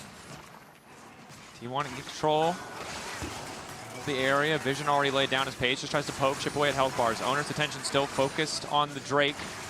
Jose might be looking to make it a 50-50. The only one he's won so far is when he was able to turn off the lights with Nocturne. Owner out of position. Drake going to the side of T1. TL are going to try to zone them off, though. They're going to try to keep them away from bot lane. Yan is going to go push, so Jose and Core are here to harass, while they're pushing in mid lane as well. So I still think this is pretty nice from TL. If you can't go for the fight, if you can't go for the smite fight, then you have to try to get what you can elsewhere. Paze goes back to base. They're going to steal away a blue buff. They're going to zone him off, you know, maybe a couple minions. Not a huge amount, but... Keria. Charm Flash, immediate ult's going to come through. Wild Growth now to follow. Paze, though, happy for this. He knows they burned all their cooldowns, and they want to keep the fight going. Owner charging in. Q forward, not quite enough range to engage, but the ulti coming out. Response ult there from Yan. Well handled on both sides, honestly. The Core does spend his flash, though, and that is the big difference. That's such an important summoner. Quid, though, getting behind them, and Faker's gone back to mid with no TP. Faker not able to join. Quid looking to turn back on Owner. Instantaneous flash coming out. Jose Diodo, the Darkened Daggers, got to keep track of that cooldown. If they land, it could be a big difference. Carrion not going to get locked up, flashing his own way out. Lock up there onto Jose Diodo. Quick dash over the wall, but Faker doesn't need the TP. He's arriving just in time on the flank. Yon tries to turn it back, desperate to get a kill. Miasma onto 2. The taunt not enough. The petrifying gaze. Team Liquid turn to stone as T1 take the fight. T1 up 4,000 gold, a triple kill for Pays. And TL are in a world of trouble now if they weren't before. Down 4.5k, super fed Zeri, didn't even have to use the summoners on the fight. I respect the attempt from TL because they know they are going to kind of get outscaled. They need to go aggressive, but it's a great flash from Carrion, which means the Galio ult does nothing. Then they're focusing Jose. TL can't fight on top of the tower because they'll get destroyed by it, so they're forced to just retreat. And Faker had just booked it down to bot lane, even though he didn't have the TP. They delayed enough that he arrives, hits a petrifying gaze, takes out Yon, and it is everyone gone from TL. 4 kills to 0 there. And TL are going to be in so much trouble. Pays is ridiculously fed. Going to be working towards that second item, about to cash in on his call. Oy. It's tough. It certainly is. You know, Isaac, they say no one is above the law, but T1 is certainly above TLAW at this point in the game. There is, it's looking grim. And look, I still, I hate you. Yeah, I know. I'm sorry. Very funny. Little dad Daniel. joke, lighten the mood, you know, when you're getting stomped. Let's take a look at the Coinbase Gold Grind. Flawless segue. Good news here, Shirley. No, really. no. Cut the tape. Bring it down. Get it down there. Thank you, Coinbase. But the stats aren't always telling us what we already know. You're right, they aren't. But in this case, they are, as Owner might be solo killing Morgan. Very close. No, he's not. Morgan bringing it back as Quick engages with Doran on the bottom side. Grim Deliverance trying to get back. Faker hoping for the 1v1. Fury bar stacked, but he can't get wiped back into the book. Nice healing coming in from Morgan. Dash through! Morgan! 2 members back to back. 2 1v1s. He gets it. Resurrection coming in from Doran. Meanwhile, in the bottom lane. Backs up Morgan. Are you kidding me? From nowhere, a little bit of hope here for TL as Morgan comes to life here. He is behind and he just 1v2 took out Owner and Faker there. That was brilliantly done by Morgan. Doran does survive on the bot side, so they can't get the shutdown there, and they're still down 5k. But you said sliver. It's sliver of hope. A sliver of hope. We might get a whole piece of hope. I can't even see it, but I can smell the hope. You can smell the hope. You can see not in the circular graph of which team has hope. But it's like a molecule of hope. Yeah, on the side it says that there's a 0.01 or something. I need a high-powered microscope. Get the electron microscope Someone out. get me the Hubble telescope. We know it's there. We have to find it. It's still grim. Somewhere we're searching the skies. Yeah, well played by Morgan. Really punishing, I think, over-aggression there from T1. It has been so key to keeping a lot of these games close. But at this point in the game, it does feel maybe a bit too far gone. Though we'll see what the next plays have in store for us. You're right. I take it back. It's a close game. Anybody could take it. Never say never. We'll see if Morgan can make some magic happen. But T1 very well set up for this Herald. It's going to be really tough to get in. And when you're this far behind, we'll see. Oh, knock up there.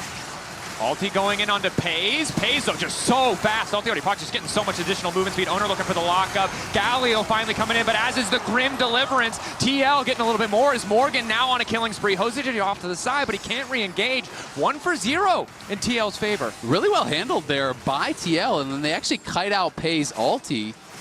So they are going to be able to stop him from just chasing them down, but that really is all they do because the Herald still did go to T1. He's by a wall. He feels like he's just teasing him.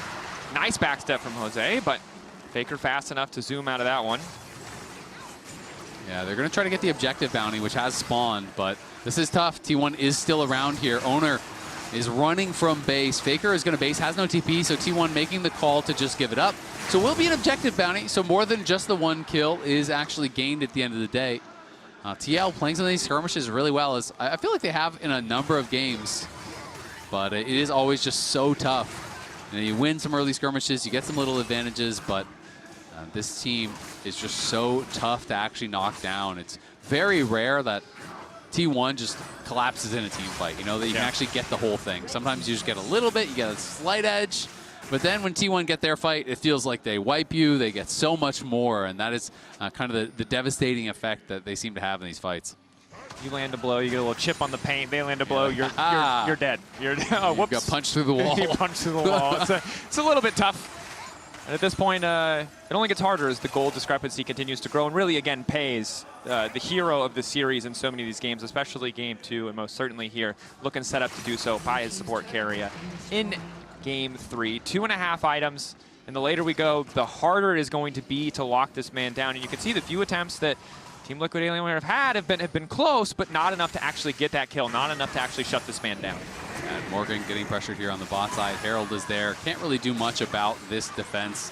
They're trying to play on the other side, but Faker is a tough dive under the tower at full health. And stacking up towards that Seraphs. Would love to have that shield.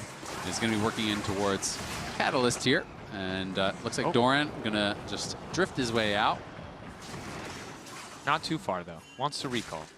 Not interested in taking the full He's ride. trying to get his steps in, buddy. That's fair. You know? Yeah, that's fair. You got to be not a lazy top lane. That's true. Healthy lifestyle. You got to respect it. Yeah. Morgan. He tried. He had a good fight on the top side, and does have the dominance in level 13. And I mean, that Renekton ult can do a lot of work, but again, I think we painted a pretty clear picture here. The later we go, the harder it gets. But for PaY's finally on his lonesome, might be the angle, but he still had the flash. The extra damage for the dagger is not there. Yawn now in trouble. Heal going in. Ulti coming out from Yawn. Flash forward from Owner. The extra shield from the barrier. Getting a bit more space. Quid on the way. Trying to get him out with the taunt. The shield is there, but Doran might just finish it. Pulls him right back in. No escapes today. PaY's survives there. The one darkened dagger missing from Jose means they don't quite have the damage to take him down. And despite some good reactions from Yawn as Owner was going forward, it just didn't matter. T1 now 6.6k ahead, pushing on this tower. Faker wasn't even there. He's pushing top lane. And T1 just keep getting away with these fights, as they always seem to do. They always seem to get out with just that blinking health bar. Equal to the task once again. Well played. Again, landing both the daggers, so crucial for Jose Diodo, but just that little miss, that little difference adds up. And we expected to see the big 5-on-5s. We expected to see the big fights from this composition, but Team Liquid haven't found those angles. They found little pick opportunities, but even those have been going awry. Only makes it that much harder as Doran now debating if he wants to run into Morgan here. Yeah, and Faker just looked for a pick and a brush. You can see Core is low and Faker has no ult. So 2 + 2 equals a petrified gaze. Yep. And we'll see this one more time. So here it is. This one darkened dagger does miss. It looks like over to the right.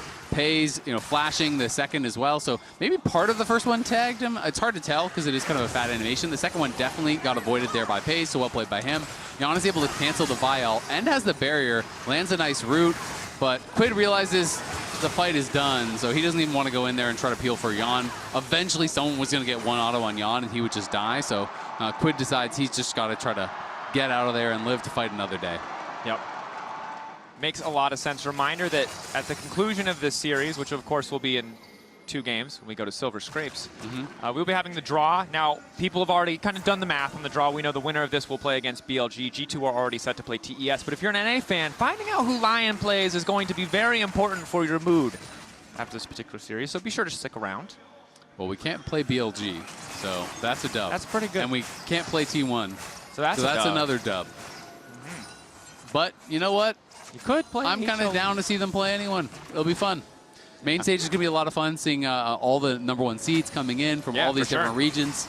It's going to be exciting to see how they can perform. I think a lot of people are going to be surprised by Furia as well. I think they're a really strong team, so it should be fun to watch a lot of these teams, the big names as well as those who aren't as well known. But we'll see if TL can find a way to hang on in this game where T1 have 2 dragons to 1 and looking for a chase down here. Just trying to make his way out. We'll get the retreat, but is forced away that side lane. Not getting any easier. No, it's going to be tough. And Quid has no TP. Faker does. So Faker can just continue to play towards that top side while T1 do look to set up around this dragon. It's probably unlikely that they're going to be able to contest it very effectively, but TL basically just have to make their judgment. They know they're insanely behind. They know that PaY's is on 3 items with an IE at 21 minutes. Like, that's ridiculous. They're not blind to that fact. Basically, every fight will look like a bad fight. You are looking for the fight that looks like as good as you can get. Fight. You know what I mean? Even it's like fight is a miracle at this point. A 1%er is probably what most of the fights are. So if you see a 5% chance, you are going to take it, and that's where they are. That's what they have to try to look for. Now, they are aware, I think, that T1 could be trying to sneak this, but the question is, can they get over there? It's a good question. So much vision. Jose Deodo spotted TP there. Jose has access to the flash. The miasma slowing him down, opting to retreat instead of go deeper and try to play for the 50-50. Ulti in from poor JJ. Pays immediately gets out and turns to punish. Daejeon going right back in the air. The feathers pulling back. It's good damage, but it is simply not enough. Pays too quick on the trigger. Cores engaged, not enough. Oh, they're going to look to set him up. That's the triple. Looking for 4. The entire team ready to tank. Oh, Quadra coming in. He's looking for the Penta. He wants to get it. A Penta to finish it. And what better way to do it? Pays gets the Penta kill here to seal the deal. Incredible stuff from the side of T1. Undefeated through the entirety of the plans. No doubt they were the favorites, but this level of dominance is incredible to see. A last desperate hold from the second seed of the LCS. They played their heart outs, but it was not enough in the face of the 3-time champs. T1 taking their time, taking it to the fountain, sending a message to all the teams waiting in the main stage, and especially to BLG as they clean sweep Team Liquid Alienware. The king is coming. Faker and T1 on their way to the main stage. They never get knocked out early in tournaments. They always are there for the deep runs. And it's this level of dominance, this level of consistency that shows you why they are always able to win the day. And T1, very impressive in this series. TL, I think, can be proud that they pushed them, that they had some close games, they had some good performances, but it's just not enough against a team of this caliber. T1 always coming up big in the clutch moments, whether it was a smite from Owner, whether it was those shock blasts, those hero plays from Doran, whether it was a miraculous team fight from Pays, a brilliant engage from Faker or Keria. There is always one member there ready to step up and take over a game, and TL just could not get past them. TL clean swept KC, can feel good about that one. We're not able to make a dent T1's undefeated streak, but as you highlighted, so many good moments, so many good performances, montage moments in some of those series, especially from Jose Deodo. But that's enough from us here to talk more about T1's victory and look ahead to the draw show. It's the Analyst Desk. Talk about what? No, I'm kidding. Honestly, T1 really went, okay, you guys had your fun. We're gonna wrap it up from now on. 23-minute game to wrap the series. Raz, and they can't see it, but I am looking at you right now. Yeah, you are.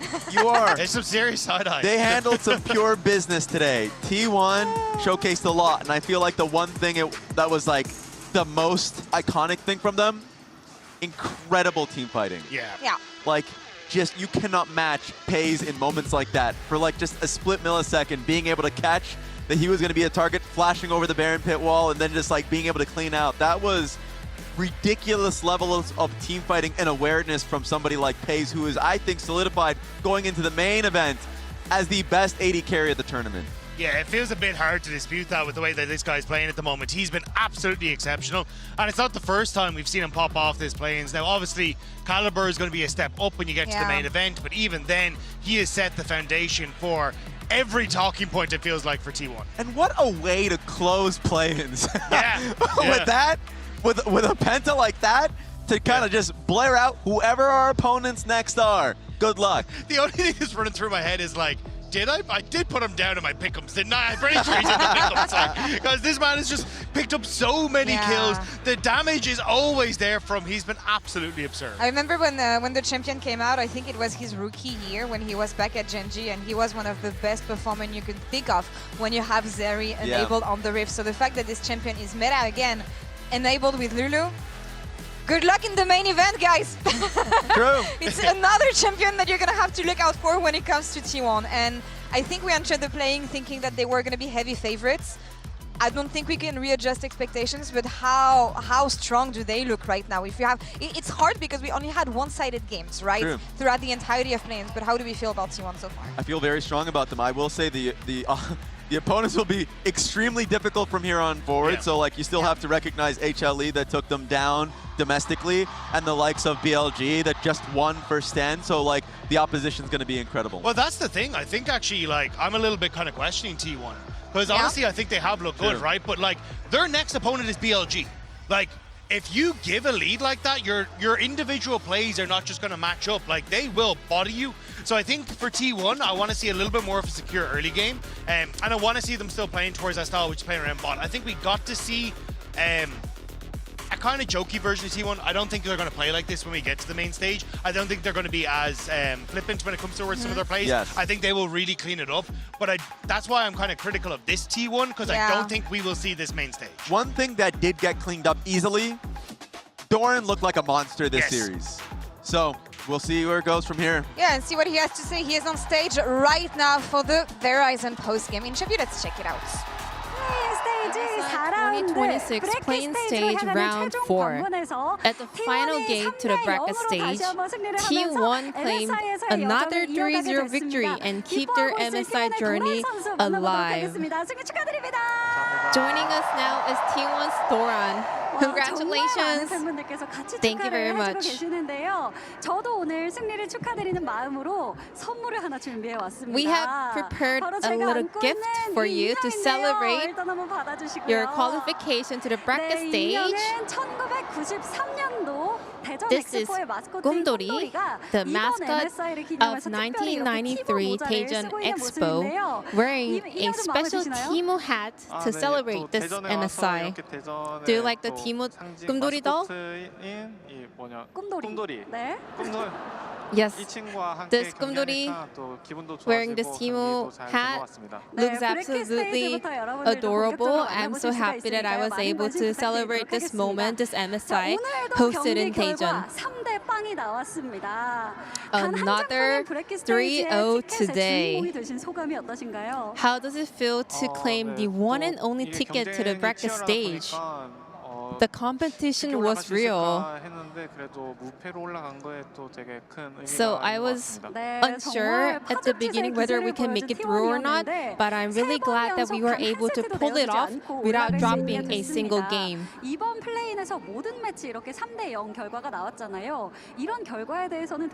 This playing stage has only had 3 zeros. Were you surprised by the result as well?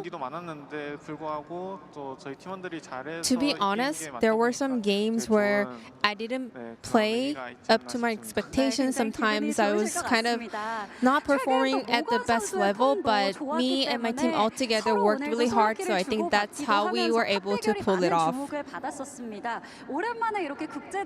Morgan has been in great form recently, so a lot of people were paying attention to the top lane matchup. How did it go? Because I have so much experience playing up against him in the LCK, so preparation wasn't too difficult, and I think we were able to have a great game together. You had an incredible performance on the top lane today. How would you like to sum up today's match, and how would you like to rate your performance? Although we got a 3-0 win today, I'm expecting a lot more hardships to come in the future, so we have to still lock in and prepare for the upcoming bracket stage matches. What kinds of mindset are you going to bring to the bracket stage? I feel like I should rather not focus too much on, like, I gotta do well, I gotta prove, you know? I think playing at ease will kind of help me in the bracket stage. Now you will be facing BLG in the bracket stage, and it's gonna be a reunion of you and Ben. So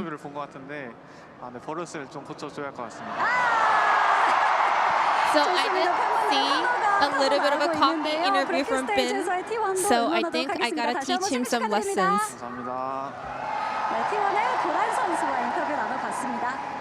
And that was Dora from T1. Thank you very much. Yes, I love the instant clap back from Doran here, and I'm going to give you a bit of context here in case you didn't see it. There is an interview that is heavily trending on Weibo right now, where Bin said, I feel like ever since my debut, whenever I go up against Doran, I always have the upper hand. Actually, I knew he wasn't playing very well this MSI, but I didn't expect him to be that bad. Oh. What? Ben, when he talks, the fans, BLG fans are like, are you going to put your foot in your mouth? That might light a fire under Doran. I mean, at least he's put the foot in the throat with that one for the get-go, because my word, but that's the thing, Bin has always kind of got the better of him in a lot of those situations, so I am curious what this version's going to look like, because Doran did have a couple of whoopsies. Today was significantly better, though. Just the fact that he knew and was aware of that interview going into today, and it looked like he was on something. Doran looked insane, so I feel like that could have been a motivating force. He looked insane against a player that he's been used to playing against. Remember Morgan when he was with Bro in the LCK, but still, Bin is a different beast. But knowing Doran, seeing his interviews, usually he does not talk like this. Yeah. He is angry. He is fired up. I'm going to be looking at that top lane matchup more than anything. Ooh, and that's just the fact that we are all kind of aware that that's the game, that's the match that's going to happen between BLG and T1. Like, there's so much history between those two organizations as is. Yeah, I mean, all the time we seem to get these two teams facing up. It's MSI where BLG kind of can sometimes get the better of them. When you look more towards the Worlds, though, it belongs to T1. Yeah. But even just coming back to Doran, like, it's going to be hard for him. Like, the way BLG play is, hey, we're going to like unlock on and put a ton of resources up towards that top end of the map, like invest in Bin, try and play towards his strength. If you end up in a bad matchup and you end up with 2-3 members of BLG up there as well, Doran's going to have his work cut out for him. And we have been used to T1 not giving him any counter pick, not giving him that much attention. Attention was drawn to bot lane, especially with the owner focusing on that lane. Do you want to switch things up in a matchup like this, is what I'm wondering. Oh, that's a good point. I will say, just it's going to put it out there, this team has a lot of weapons, which made it really difficult to pick out who was going to be the Oppo player of the game. And I was thinking it was going to be Doran. I thought it was going to be Doran. But then could have been any of them, but yeah, then Zeri doing Zeri thing. Zeri doing Zeri thing. Yeah, Oppo player of the series, giving it to Pace. And it's interesting to see how he developed, joining T1 this year, replacing Guma. There was a lot of expectations on him, especially coming back to the LCK 6 months into the season with this big beginning of the journey at MSI. How do we feel about Pace? I mean, I think he's really leveled up after coming back from the LPL. He just feels like he's got that aggression in him that is always playing at the knife's edge, but understand exactly where he needs to cut. And it doesn't matter what champion it feels like you give him. Like, whether it's the Lucian, whether it's the Zeri, whether it's a Caitlyn, like, the guy is always going to find those leads and always going to be able to play through that strength. And it's impressive to me how regularly he's able to get winning positions, but, like, absolutely blow a team out of the water from that position. Yeah, I mean, so much of this is what Paze is incredible at. Seeing moments in team fights that no one else will. That Ezreal game where he just like popped over in front of 3 Team Liquid members. Most of the players that I see, if they ever do that, they get popped instantly and people call him an inter. But he sees that window and he's able to clean up. So in terms of maximizing damage, he is one of the best at it. Looking forward to seeing what T1 is going to be able to showcase here in the main stage, because you say they're going to clean up their gameplay. This is exactly how they've been playing so far in the LCK throughout the whole year. Yeah. This sloppiness that for me is not something that they should keep on doing. But again, they're not going to have a lot of time to figure it out. And thinking about the playing stage, what we've seen so far, only 3-0s. By the way, we're beating the record of the longest streak of 3-0s today with this series. What are the learnings in Tier 1? Well, we were just saying all this about Paze and how well he was able to maximize damage. The fact that he got the second highest damage per minute in an international in that second game. Yeah, like, so you're right. Some of those circuses, it's hectic, right?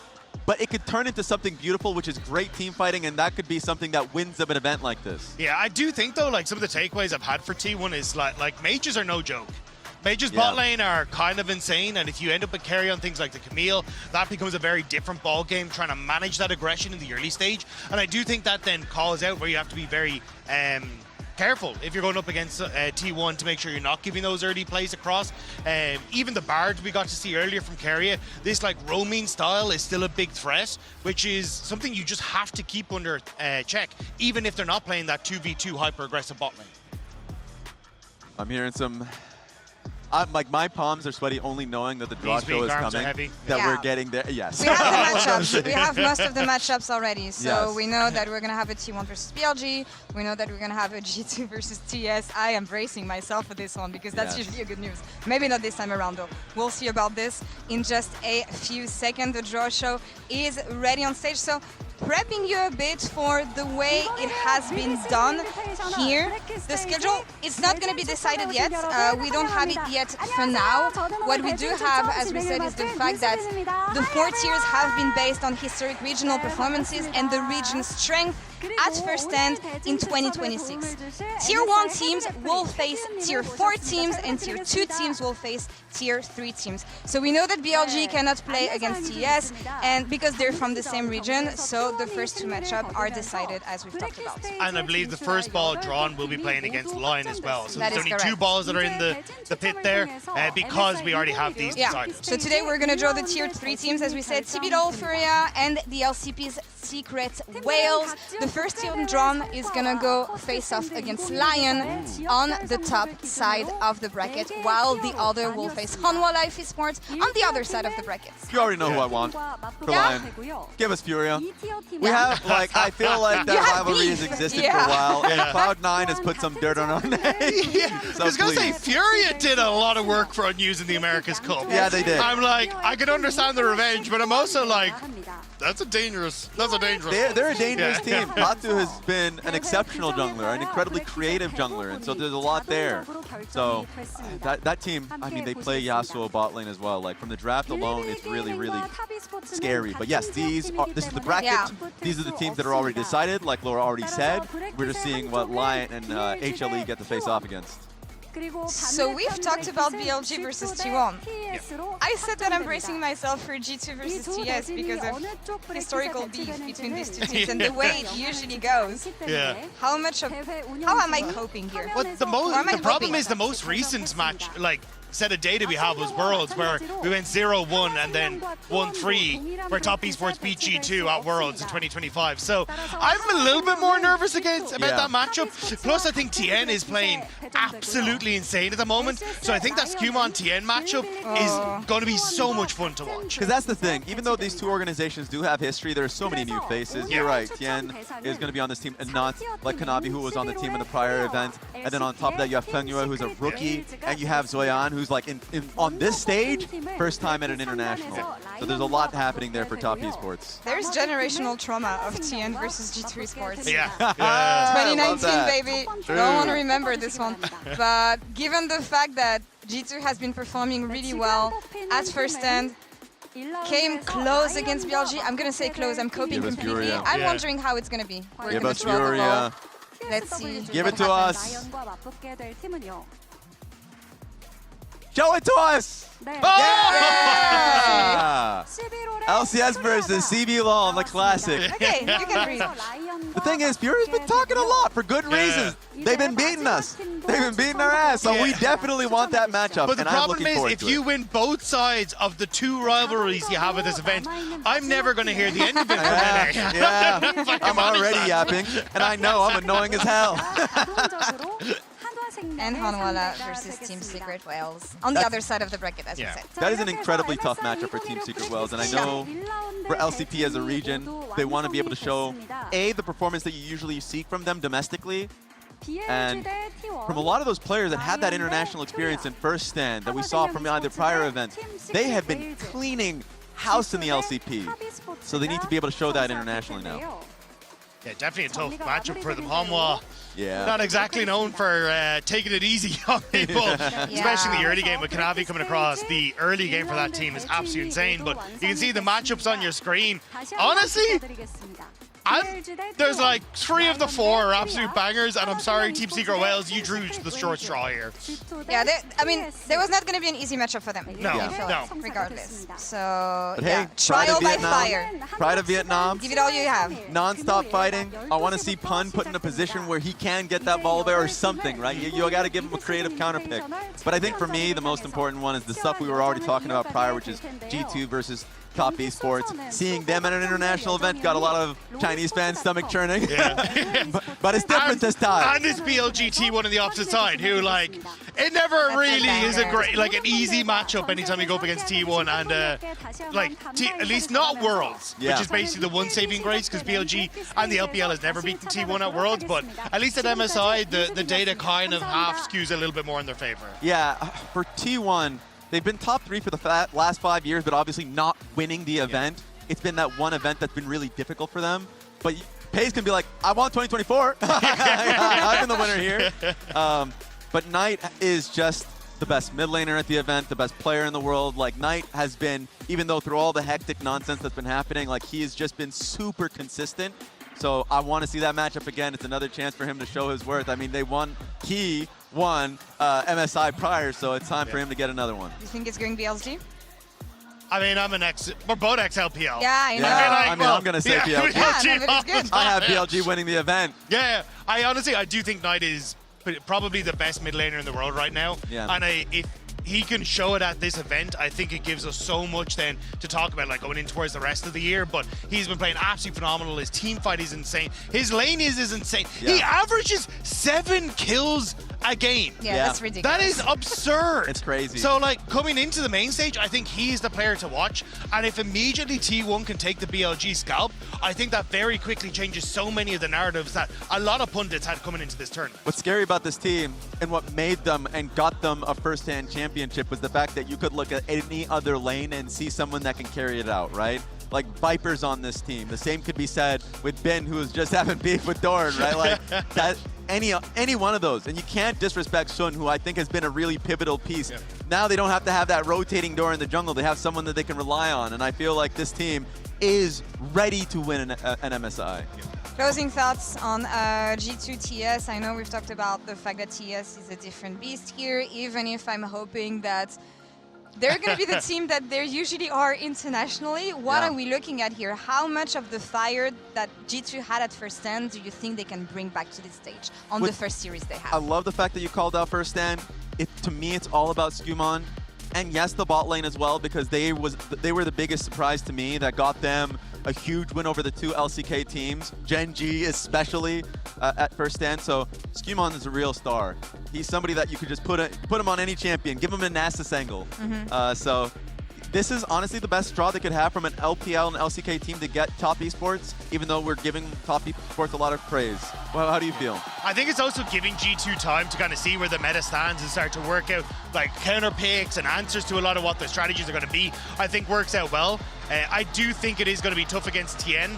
Especially when he's like so locked in with Fengyue and how they play around the early game and looking for invades. But if there is a team that's going to be able to do it, it's G2. Like, Skumon is the best jungler in LEC for a reason, and I'm just looking forward to seeing how that one pans out. I know a lot of people are hearing the cheers. I think it's Casterjun's birthday. There's a cake right there, and everyone's cheering him on. That is actually incredibly beautiful. that is amazing. What a I did not legend. know. We're gonna have to get over there. Yeah, cute moments. Yeah, very. There's a lot of birthdays. Yeah, there is. G-Sun, Kobe, Casterjun. What's going on this month? Yeah. Hey, that's celebration. Yeah. And esports. Yeah, there's huge celebrations, and I mean, looking at by the way, this MSI play-ins. 3-0, 3-0, 3-0, 3-0. We've never seen anything like it. It's insane. That's not going to happen going into the main stage. Competition's too tough, I think. Raz, I want to poke... sorry. No, I agree. I wanted to poke your brain on something because you were hoping for that Lion matchup. I do want to call back to what happened to them at MSI. Not at MSI, at First Stand at the beginning of the year, and the fact that they were really disappointed in the showing that they had. It's a good matchup on paper for them, but how slippery can it be? It can be. I think... a lot of the times there's always that feeling that like, oh, we shouldn't lose to CBLOL, right? Like, once upon a time they were a minor region. But like, this is just a completely different CBLOL. And that has been proven when Furia went to MSI and took G2 to 5 games. Like, and they could have easily made it to that MSI main stage. And then they went to America's Cup and handed both, not just C9, but Sentinels, they put us on our butts. Like, they're such a, I would want to say, decisive team that you have to be willing to take fights against them, or you have to be as smart as them, because yeah, Tatu will definitely do a lot of things that you don't expect. Yeah, I think it also speaks a lot to the work that ThinkGuard has put in with this team, that like they kind of came together as like incredibly mechanically strong, but like the macro is there now for them. Their understanding draft is there. Like it really feels like they are an all-round like strong team coming from the region, and one that will represent them well on this main stage. And it's just a question of our teams ready for that powerhouse coming through from the CBLOL. Yeah, and of course ThinkGuard moving on towards FlagQuest, but he always sings praises to the current staff and the current teams. Like, I don't want to assume. I just want the get back. That's it. That's all I want. I recognize that it's a harder team to face in comparison to Team Secret Whales, but I still want to be able to have that because now it's a new flourishing rivalry. And they're going to have a bit more time than some teams to prepare as, ladies and gentlemen, we have a schedule. The games that we're going to open the main event with on July 3rd, so it's going to be Friday at 12 KST. It's going to be HLE versus Team Secret 12, followed by G2 versus TES. On July 4th, Saturday, it is going to be Lion versus Furia, and second matchup will be BLG versus T1. Okay, so we get the main event for last. Oh, it's also 4th of July, right? Oh, true. Oh, no. We have to win that one, boys. We have to win that one. Excited. Excited matches again for the bracket stage. We'll see you in a couple days for this. Tomorrow, no games. We're going to return on the 3rd of July for the bracket stage, and we'll be back at 5 a.m. CST. That's very early, but you want to turn up this one for this one. And that's all for us Wednesday at 8 p.m. PST for the start of the bracket stage. Guys, thank you. We'll see you in 2 days. Be nice to each other. Come back in 2 days, and we'll see you there. Woo! Take it easy, guys. 50 ulti in from Core. JJ Pays immediately gets out and turns to punish. Yon going right back in the air. The Feathers pulling back. It's good damage, but it is simply not enough. Pays too quick on the trigger. Core's engaged. Not enough. Oh, they're going to look to set him up. That's the triple. Looking for 4. The entire team ready to tank. Oh, Quadra coming in. He's looking for the Penta. He wants to get it. A Penta to finish it. And what better way to do it? Pays gets the Penta kill here to seal the deal. Incredible stuff from the side of T1. Undefeated through the entirety of the plans. No doubt they were the favorites, but this level of dominance is incredible to see.